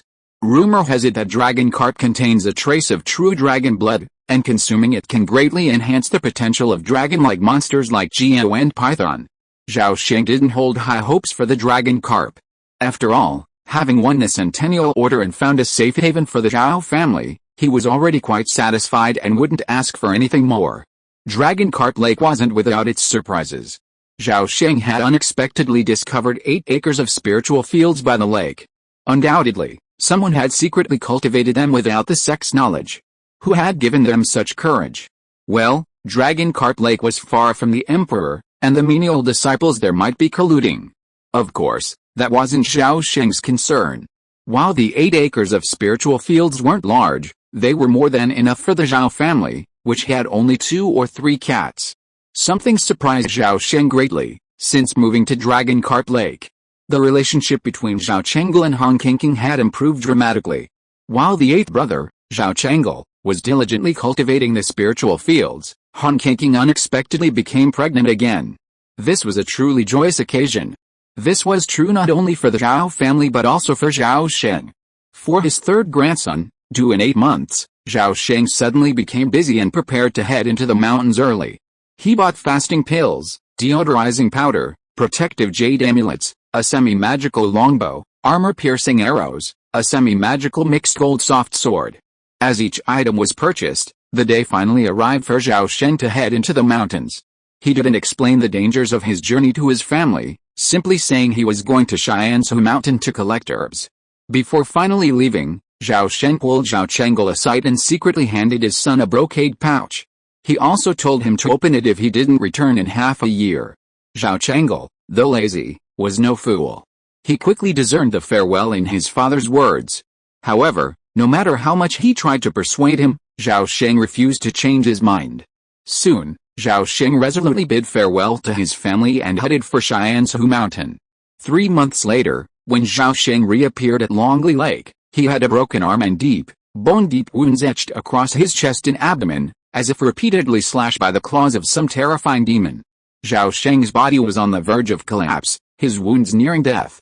Upon seeing his wife, Wang Yuqi, Zhao Sheng relaxed and collapsed unconscious. The pillar of the Zhao family had suddenly collapsed, and old lady Wang Yuqi fainted from shock. Han Qingqing suddenly stepped in and quickly stabilized the situation. While keeping the news secret, she sent a message to Han Zuanwu, requesting him to arrive at Longli Lake as soon as possible to take charge. Not only was Han Zuanwu the only one who could save Zhao Sheng, but when Han Qingqing and Zhao Chengliao were packing Zhao Sheng's belongings, they were shocked to discover a backpack full of magical herbs, each one at least hundreds of years old. Upon receiving the message from his beloved daughter, Han Zuanwu immediately realized the gravity of the situation. He knew his daughter well. She wouldn't have sent him a message unless it was a matter of grave importance. Han Zuanwu immediately interrupted his retreat, rented the sect's Wanli Cloud sculpture, and reached Longli Lake in just half a day. Fortunately, He arrived quickly and carried a first-grade, superior-grade resurrection pill, which narrowly saved Zhao Sheng's life. It took Zhao Sheng 2 full years to recover from his injuries. But the price he paid was too high. Not only did he lose an arm, his realm was capped at the Xiantian limit, and his strength was reduced to only 60%, a figure he would never fully recover. Even worse. Name, Zhao Zichen, Zhao Sheng, lifespan. 79/99 realm, innate limit, half-step divine transmigration, physique, centenarian body, mortal, light as a swallow, mortal, talents, dynamic vision, mortal, spiritual nose, mortal, skills, floating light sword technique, unprecedented, azure sea tide rising technique, mastered, 9 cloud dragon transformations, unprecedented, chasing wind arrow technique, mastered, horizontal refining iron body, broken. He sacrificed 20 years of his lifespan to enter the sloped medicinal herb garden. But Zhao Sheng considered the deal a win. He always kept in mind the saying, don't argue for superiority in one lifetime, but wait 10 lifetimes to see who's better. As the owner of the Book of 100 Worlds, Zhao Sheng undoubtedly possessed such a long-term vision. After this incident, Zhao Sheng announced his retirement from martial arts and has since lived a leisurely life, enjoying the company of his grandchildren. 10 years later, the atmosphere in the Zhao mansion's backyard was unusually heavy, the servants and maids afraid to breathe. Outside an inner room thick with the scent of medicine, Zhao Cheng, his hair beginning to gray, paced the courtyard, his face filled with anxiety and worry, just like Zhao Sheng had 60 years earlier. Behind him stood 17 or 18 people, all Zhao Sheng's descendants. It was the day his grandson was born, and on the same day, his mother, Wang Yuqi, lay dying. At this critical moment, his own father had actually kicked the entire family out. It was simply incomprehensible. Humph, the older he gets, the more confused he gets. The more Zhao Cheng thought about it, the angrier he became, his expression growing grim. But if he were to barge into the house, he didn't have the courage. It wasn't that he didn't dare, but that he simply couldn't defeat him. Although his father was nearly 90 years old, since he had created 3 great skills 2 years ago, he could easily defeat him, a 4th-level key refining cultivator. Please read on, please bookmark. I only need a few more reads before I can put it on the test water. Please, fellow book lovers, help me take the first step on the road to ascension. Please. If you are listening to this novel on a channel other than Fanfic World, it means it was downloaded and re-uploaded without effort. We warmly invite you to visit our channel, Fanfic World. There you will find the original version of this story and many other novels of various genres. We look forward to seeing you dive into a world of incredible novels. Chapter 22 The Wanderer Returns Home. Just as Zhao Cheng was filled with anxiety and unease, the atmosphere in the room wasn't as sad as he'd imagined. Zhao Sheng sat by the bed, holding his wife, Wang Yuqi's hand, and tenderly recounting the details of their 70 years of marriage. Wang Yuqi was gaunt, her face covered in age spots. She had fallen into a coma and couldn't hear a word from her husband. Yet, Zhao Sheng seemed unfazed, continuing his story with a steady, unhurried pace. After an unknown amount of time, Wang Yuqi's hand suddenly moved slightly, her eyelids fluttering a few times, and she slowly opened her white spotted eyes. Her gaze was dull, unfocused, and she seemed a little panicked. But upon feeling the dry, old hand of her husband, Wang Yuqi relaxed instantly, a reassuring smile on her face. Brother Zichen, I finally die before you. How wonderful, she murmured, her voice so weak and low, almost inaudible. Yes. From now on, I'll be alone and living. Well, I know you're afraid of loneliness, Zhao Sheng whispered softly into her ear. Brother Zichen, you know me best. Do you remember how we first met? Zhao Sheng reached out to tuck the corner of the quilt behind his wife and chuckled, of course I wouldn't remember. I used perfume to lure you in here. To get your attention, I even played the zither piece High Mountains and Flowing Water. Ahem, I knew you had bad intentions. I was young and naive back then, so you easily tricked me. Do you regret it? No. Never. With that, Wang Yuqi's face suddenly flushed unusually, and her voice became clear again. Zhao Sheng's heart tightened, and he couldn't help but squeeze his wife's hand tightly. He knew this was a last gasp. Wang Yuqi suddenly turned her head and looked at Zhao Sheng with an expression of intense longing. She said expectantly, Brother Qin, I want to hear you repeat the love poem you gave me back then. At this moment, tears suddenly welled up in Zhao Sheng's eyes. His voice trembled slightly as he softly chanted, "The delicate clouds play tricks, the flying stars convey hatred, the Milky Way passes darkly. When the golden wind and jade do meet, it is better than anything in the world." When Zhao Sheng finished reciting the love poem, Wang Yuki seemed to have fulfilled her last wish. Her face quickly turned pale, her breathing almost stopped, and only a trace of consciousness remained. "Brother Qin, I suddenly miss home. I miss my grandparents, my father, my mother, and my sister Yuan. I want to go back." Before she could even utter the word home, she suddenly loosened her grip on her husband's right hand, and breathed forever. Seeing his wife leave this world, tears instantly blurred Zhao Sheng's eyes. At this moment, he burst into tears. As Zhao Sheng dejectedly walked out of the house, the sound of sobbing soon echoed throughout the Zhao family residence. A month later, Zhao Sheng, accompanied by his son Zhao Changliu, grandson Zhao Zuanhan, and others, boarded a carriage carrying his wife's ashes. Then, driven by a Xianshan realm driver, the carriage slowly began its journey, bounding for Ganzhou, Liang State, over 4,000 miles away. Winter gave way to spring, and in March, the peach trees of Nanyang City suddenly blossomed overnight. The fragrance of the blossoms wafted through the air, and the petals fell in a riot of color. On the day the people of Nanyang celebrated a peach blossom festival, a tattered carriage pulled up in front of an old mansion. As Zhao Sheng dismounted, 7 or 8 men wielding swords and knives suddenly surrounded him, shouting, "No matter where you come from, leave. The Zhao family won't see outsiders today." "How dare you?" The driver, Zhao, whose training had been personally taught by Zhao Sheng and who revered old master Zhao as a deity, stepped forward and roared. A sudden burst of Xianshan qi mingled with the sound waves. The 7 or 8 men's eardrums and cochleas shattered instantly, and they collapsed to the ground. "Ouch! Why can't I get up? I can't hear anything," they screamed in agony, completely losing their balance. No matter how they struggled, they couldn't rise. At this moment, the 2 middle-aged men in red robes guarding the Zhao residence's gates suddenly changed their expressions. Unlike the common scoundrels of the underworld, these Bloodblade disciples, hailing from the Bloodblade sect, immediately recognized the identity of the ordinary-looking rickshaw driver. He was a rare innate master in Ganzhou, on the same level as the Bloodblade Patriarch. Seeing the situation was bad, the 2 Bloodblade disciples were about to flee to the Zhao residence. Suddenly, a frail, white-haired, and armless old man appeared between them. Immediately, a heavy aura descended upon them, completely pinning them down, their bodies unable to move, like insects frozen in amber. Fortunately, the terrifying aura vanished as quickly as it had arrived. The 2 men quickly regained their freedom, but neither dared to move, let alone report the news to the Bloodknife Patriarch. "Let me ask you, what happened at the Zhao mansion? And who are you?" Zhao Sheng, retracting his innate aura of pressure, asked the 2. The 2 men didn't dare to hide anything, and quickly confessed, "We are all disciples of the Bloodknife sect, but we have absolutely no ill intentions. It was the Bloodknife Patriarch who wanted to take the 3rd young master of the Zhao mansion as his disciple, so he came to the Zhao mansion in person.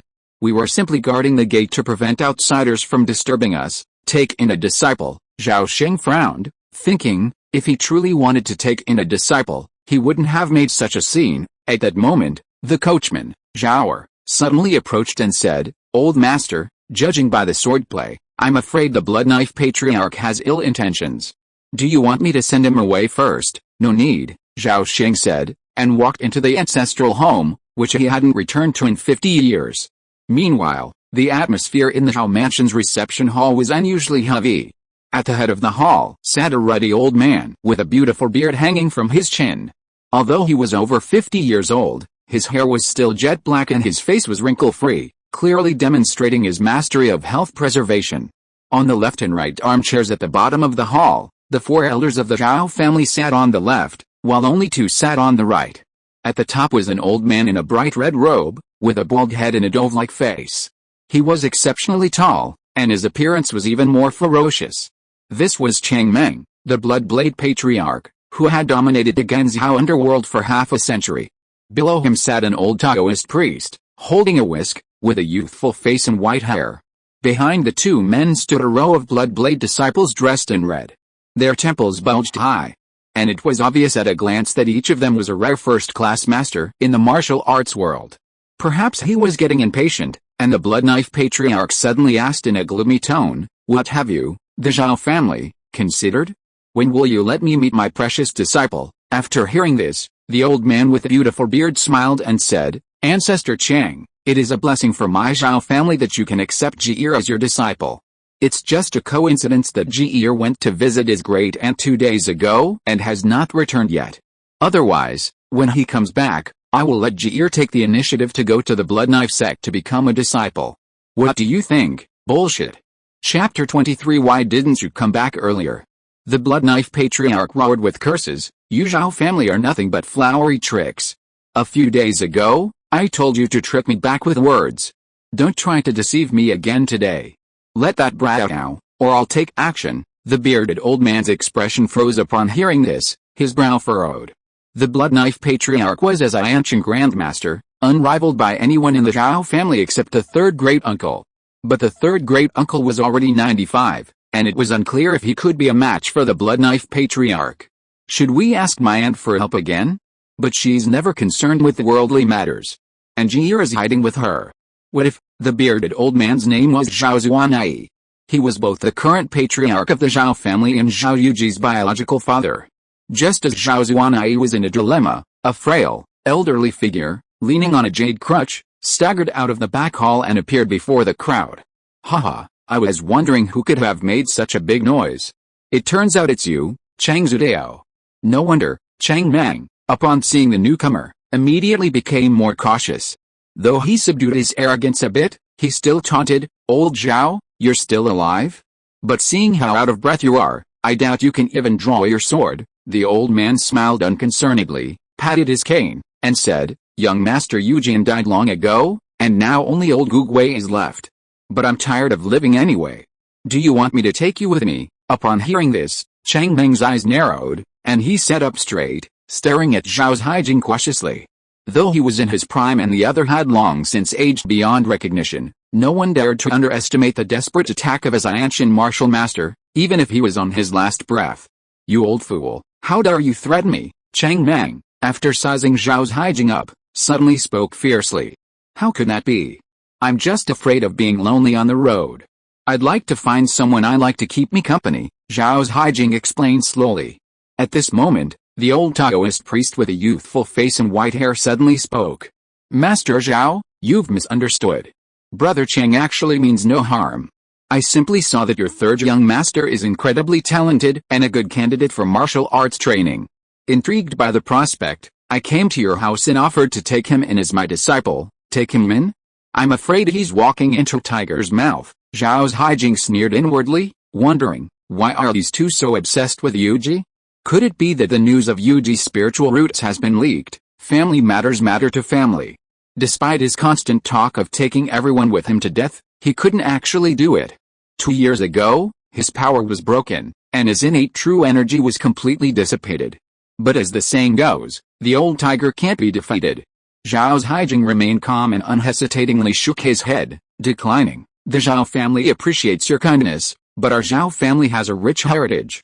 Our floating light sword technique and the 3 cloud dragon transformations are unrivaled in Ganzhou, and we do not need outsiders to teach our children and grandchildren. Upon hearing this, the Bloodblade Patriarch chuckled. Very well, then. If you refuse a toast, you'll have to take action today, Ancestor. Seeing the situation deadlocked, the 4 Zhao elders and the Patriarch, Zhao Zuanai, immediately stood up and stepped in front of the other side, their expressions exceedingly serious.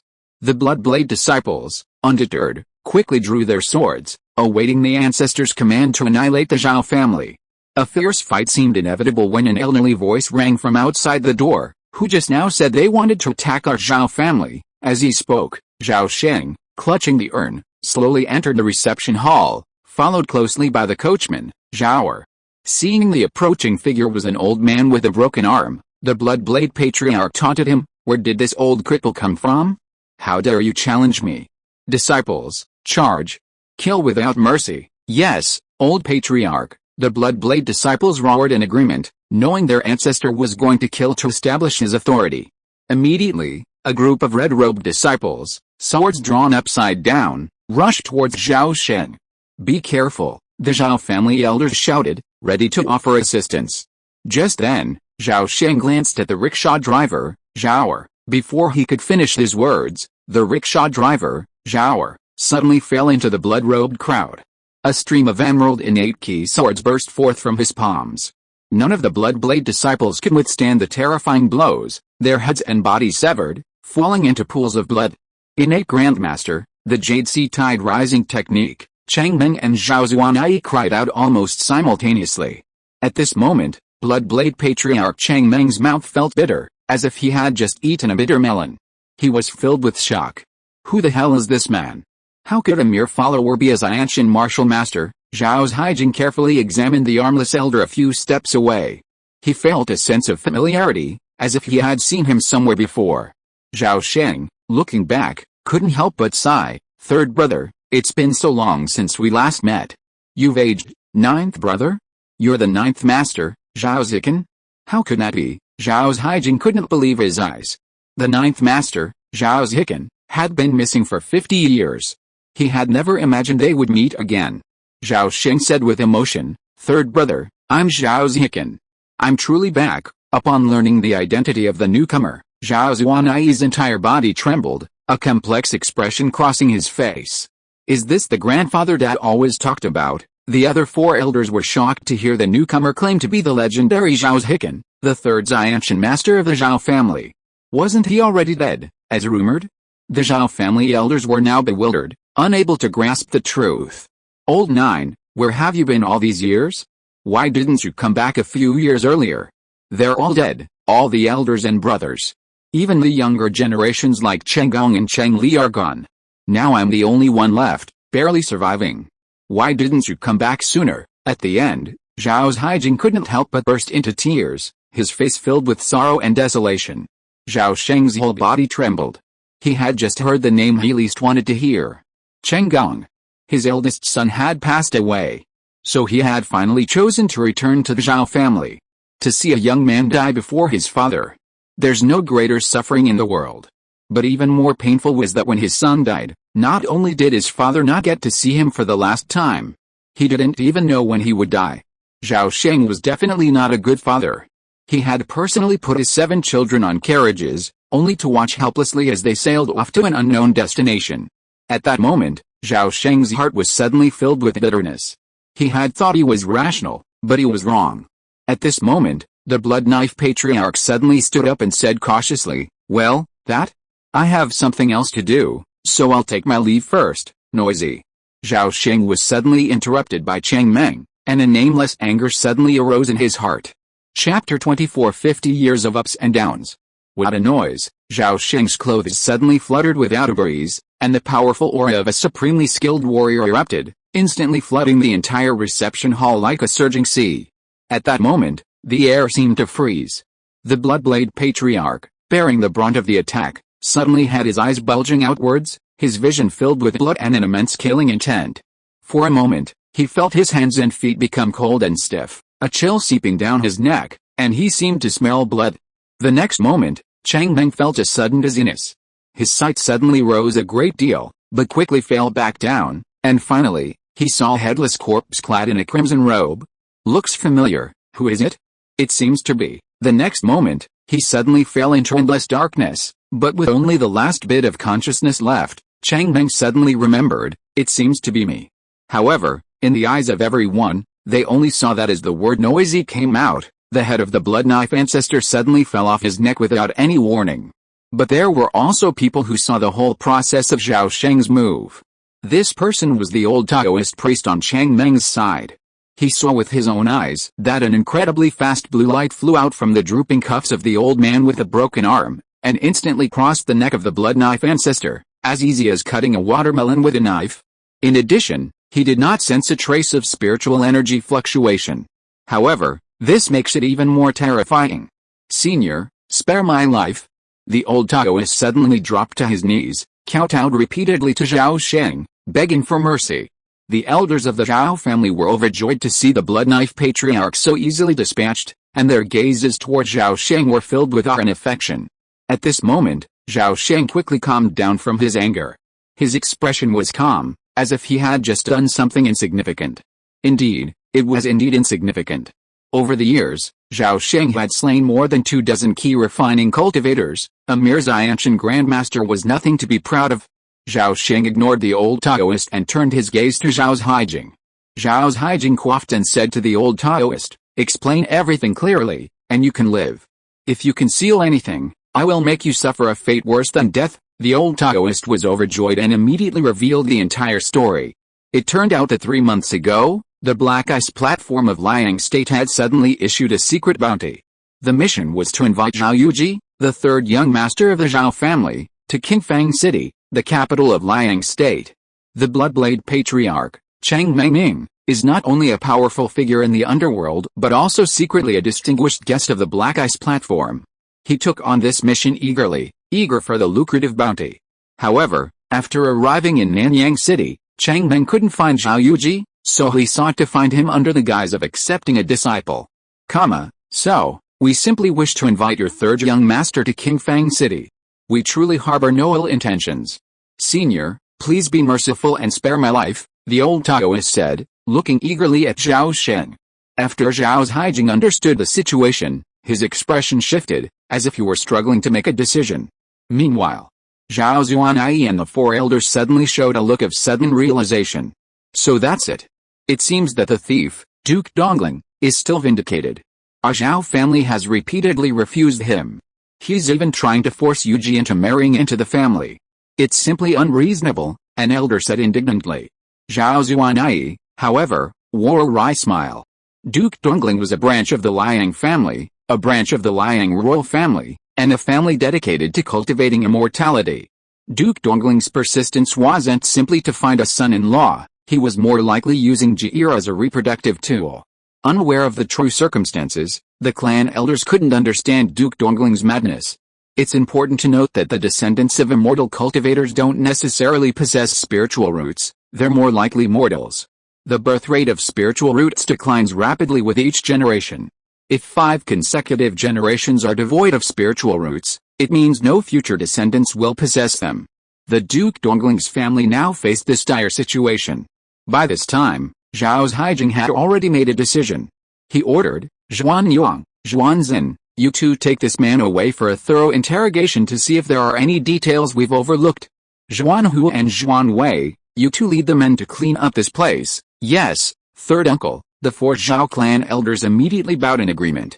After saying this, Zhao Haijing turned to Zhao Sheng and invited him, "Ninth brother, shall we go to the inner study and chat?" Zhao Sheng nodded solemnly.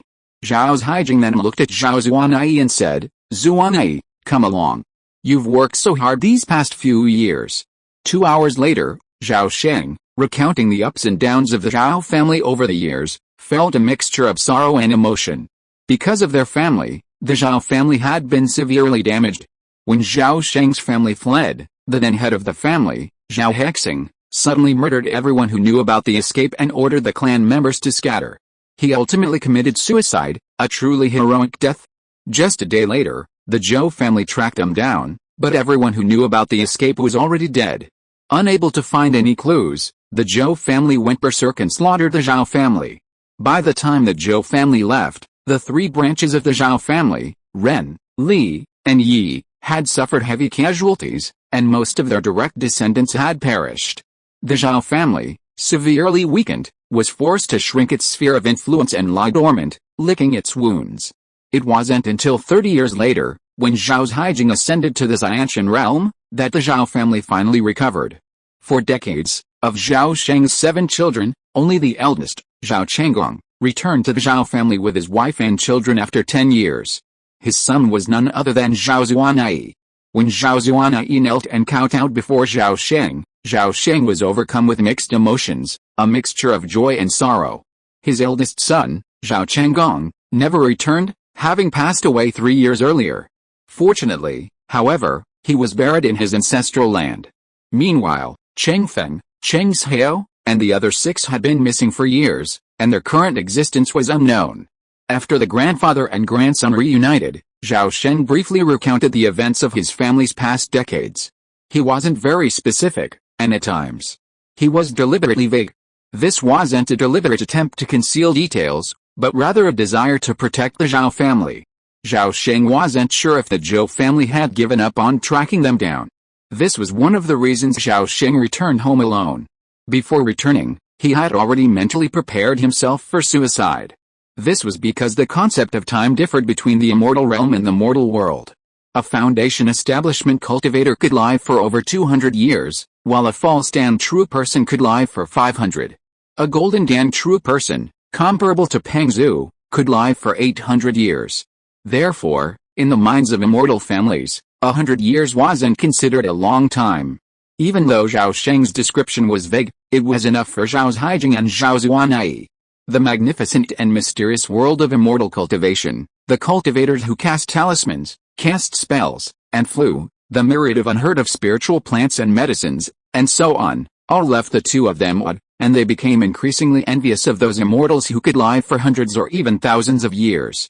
Chapter 25 What is love in the world?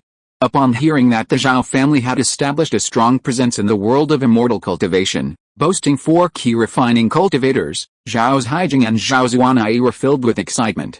After exchanging glances, they quickly confessed to Zhao Sheng the fact that the Zhao family also had a cultivator. Zhao Yuji, 15 years old, possessed the 3 spiritual roots of gold, wood, and fire, and had reached the first level of key refining cultivation.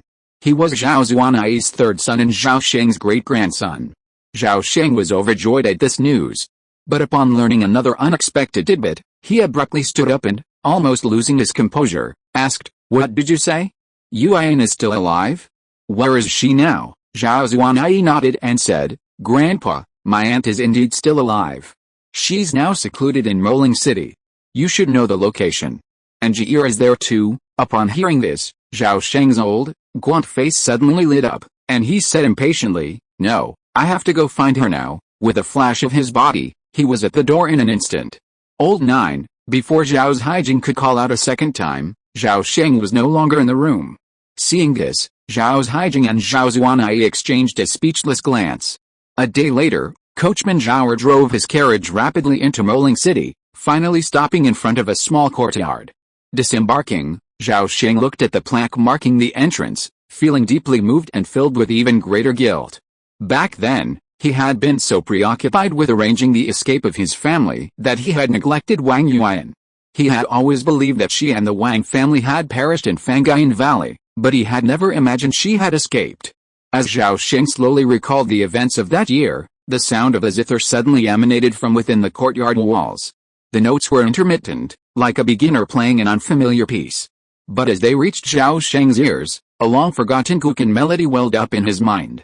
High mountains and flowing water, it's been so long since I've played it. With this thought, Zhao Sheng tapped his feet and slowly lifted off the ground. He then floated over the wall and landed in a garden surrounded by mountains and water. Meanwhile, in the octagonal pavilion in the center of the garden, a handsome young man sat at a zither table, clumsily strumming the Guqin before him. Seeing this, Zhao Sheng suddenly felt transported back to that afternoon 70 years ago, when 2 beautiful women walked together, their eyes fixed on the Guqin, their smiles radiant. The young man spotted Zhao Sheng and his expression changed dramatically. He immediately asked cautiously, "Who are you? Why are you trespassing in my home?" Zhao Sheng looked at the young man, who bore a resemblance to him, a kind smile on his face. He said gently, "Don't be afraid, child. I mean no harm. I'm here to see an old friend I haven't seen in a while." It would have been better if he hadn't said anything. His words only made Zhao Yuji even more nervous. "Who are you, anyway? If you don't blame me for being rude." As he said that, Zhao Yuji flipped his right hand, and 2 vermilion talismans suddenly appeared in his hand. Zhao Sheng laughed dumbly at this. He didn't expect that the first meeting between grandfather and grandson would be so tense. He couldn't fight with his great-grandson, that would be too ridiculous. Besides, it would not be good to reveal his identity. How could his great-grandson believe him without any evidence? Fortunately, Zhao Sheng was not old enough to be completely confused. After seeing the Guqin, he quickly thought of a way. Wait, seeing that his great-grandson was eager to start a fight, Zhao Sheng hurriedly said, "You played it wrong just now. That's not how to play high mountains and flowing water." Zhao Yuji was surprised when he heard this. "Do you know that I played high mountains and flowing water?" Zhao Sheng smiled and said proudly, "This high mountains and flowing water Guqin music was created by me. Do you think I know it, Impossible. Zhao Yuji was suddenly very angry and said in a cold voice, "My grandmother said that only a few people in the world know this song.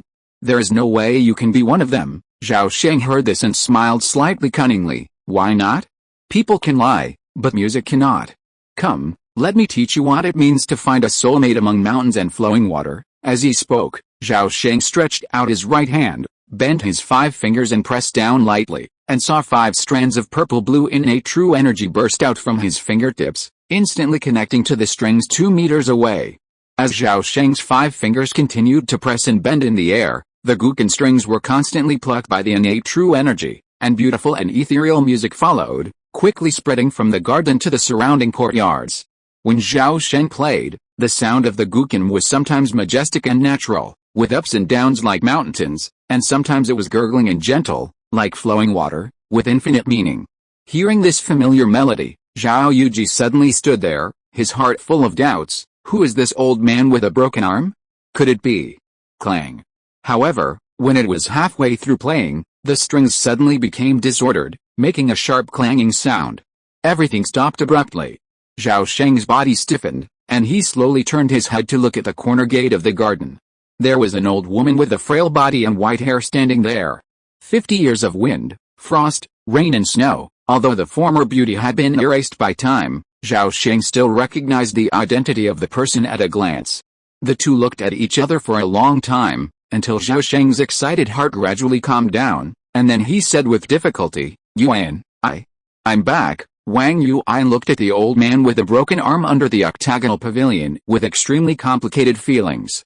50 years is too long, and too many expectations and passions have been wiped out.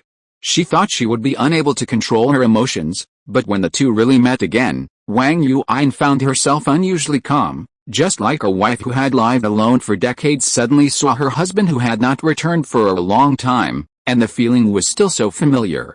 Wang Yuan slowly walked up to Zhao Sheng and greeted him with a calm expression. "Long time no see, how are you?" Zhao Sheng was silent for a moment, then whispered, "I'm fine, how about you?" "Not at all," Zhao Sheng choked up. Wang Yuan saw him like this and suddenly smiled. For a moment, it seemed as if she was back to the past. She said with disgust, "I haven't seen you for many years. How come you have become stupid? Where are the sweet words you said when you were young?" Zhao Sheng shook his head and sighed. "Oh, I'm old. I'm almost confused because of my old age." "You're old too, we're all old." Wang Yuan didn't respond but changed the subject and asked, "Where is Yuki? Is she okay? Is she as impatient as before?" Zhao Sheng's expression froze when he heard this. He hesitated for a moment and then said in a low voice, "Sister Qi passed away 3 months ago." The smile that had just appeared on Wang Yuan's face suddenly disappeared without a trace. After a long time, her eyes were filled with tears, and she murmured to herself, "Dead, all dead. I'm the only one left in the Wang family now."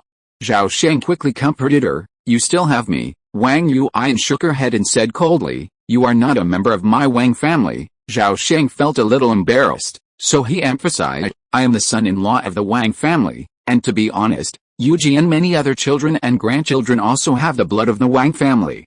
Yuan, you are not alone." Ahem. Suddenly, a cough interrupted their conversation.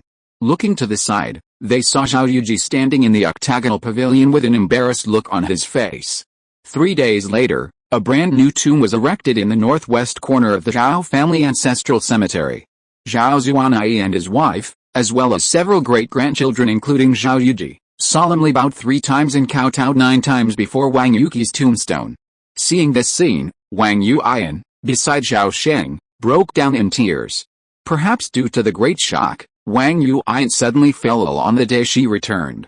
Zhao Sheng, feeling indebted to her, ignored the fatigue and stayed by her side every day. Due to her advanced age, Wang Yuan's condition never improved. At first, she could still get out of bed and walk, but in the later stages, she was too weak to leave the bed.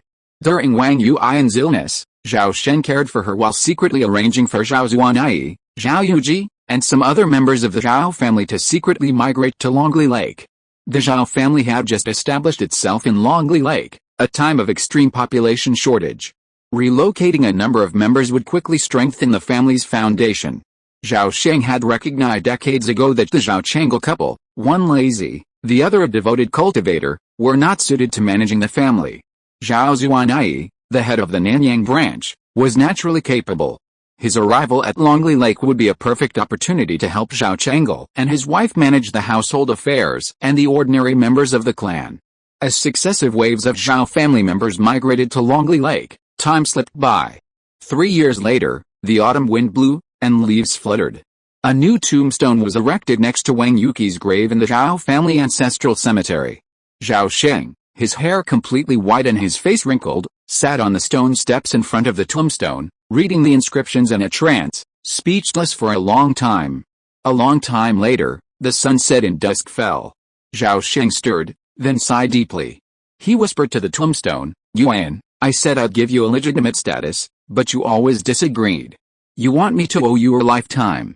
Alice, I wrote a love poem for Kimini.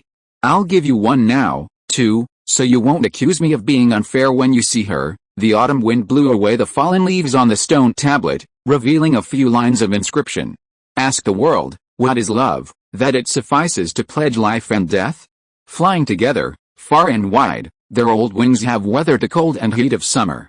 Joy is joy, parting is pain, and even among them are foolish children. You should have said, across the vast expanse of clouds, across the mountains covered with snow of dusk, to whom does my lonely shadow go?" The sun slowly set, and the bleak autumn wind caressed the words on the tombstone again and again. Zhao Sheng, bracing his aging frame, rose from the stone steps, hunched over, and staggered off into the distance. End of this chapter. Thank you so much for reading until the end. Don't forget to give it a like. Looking for more exclusive content and immediate access? Subscribe to our Patreon. Remember, every like, subscription or donation encourages us to continue. Thank you all. See you in the next video.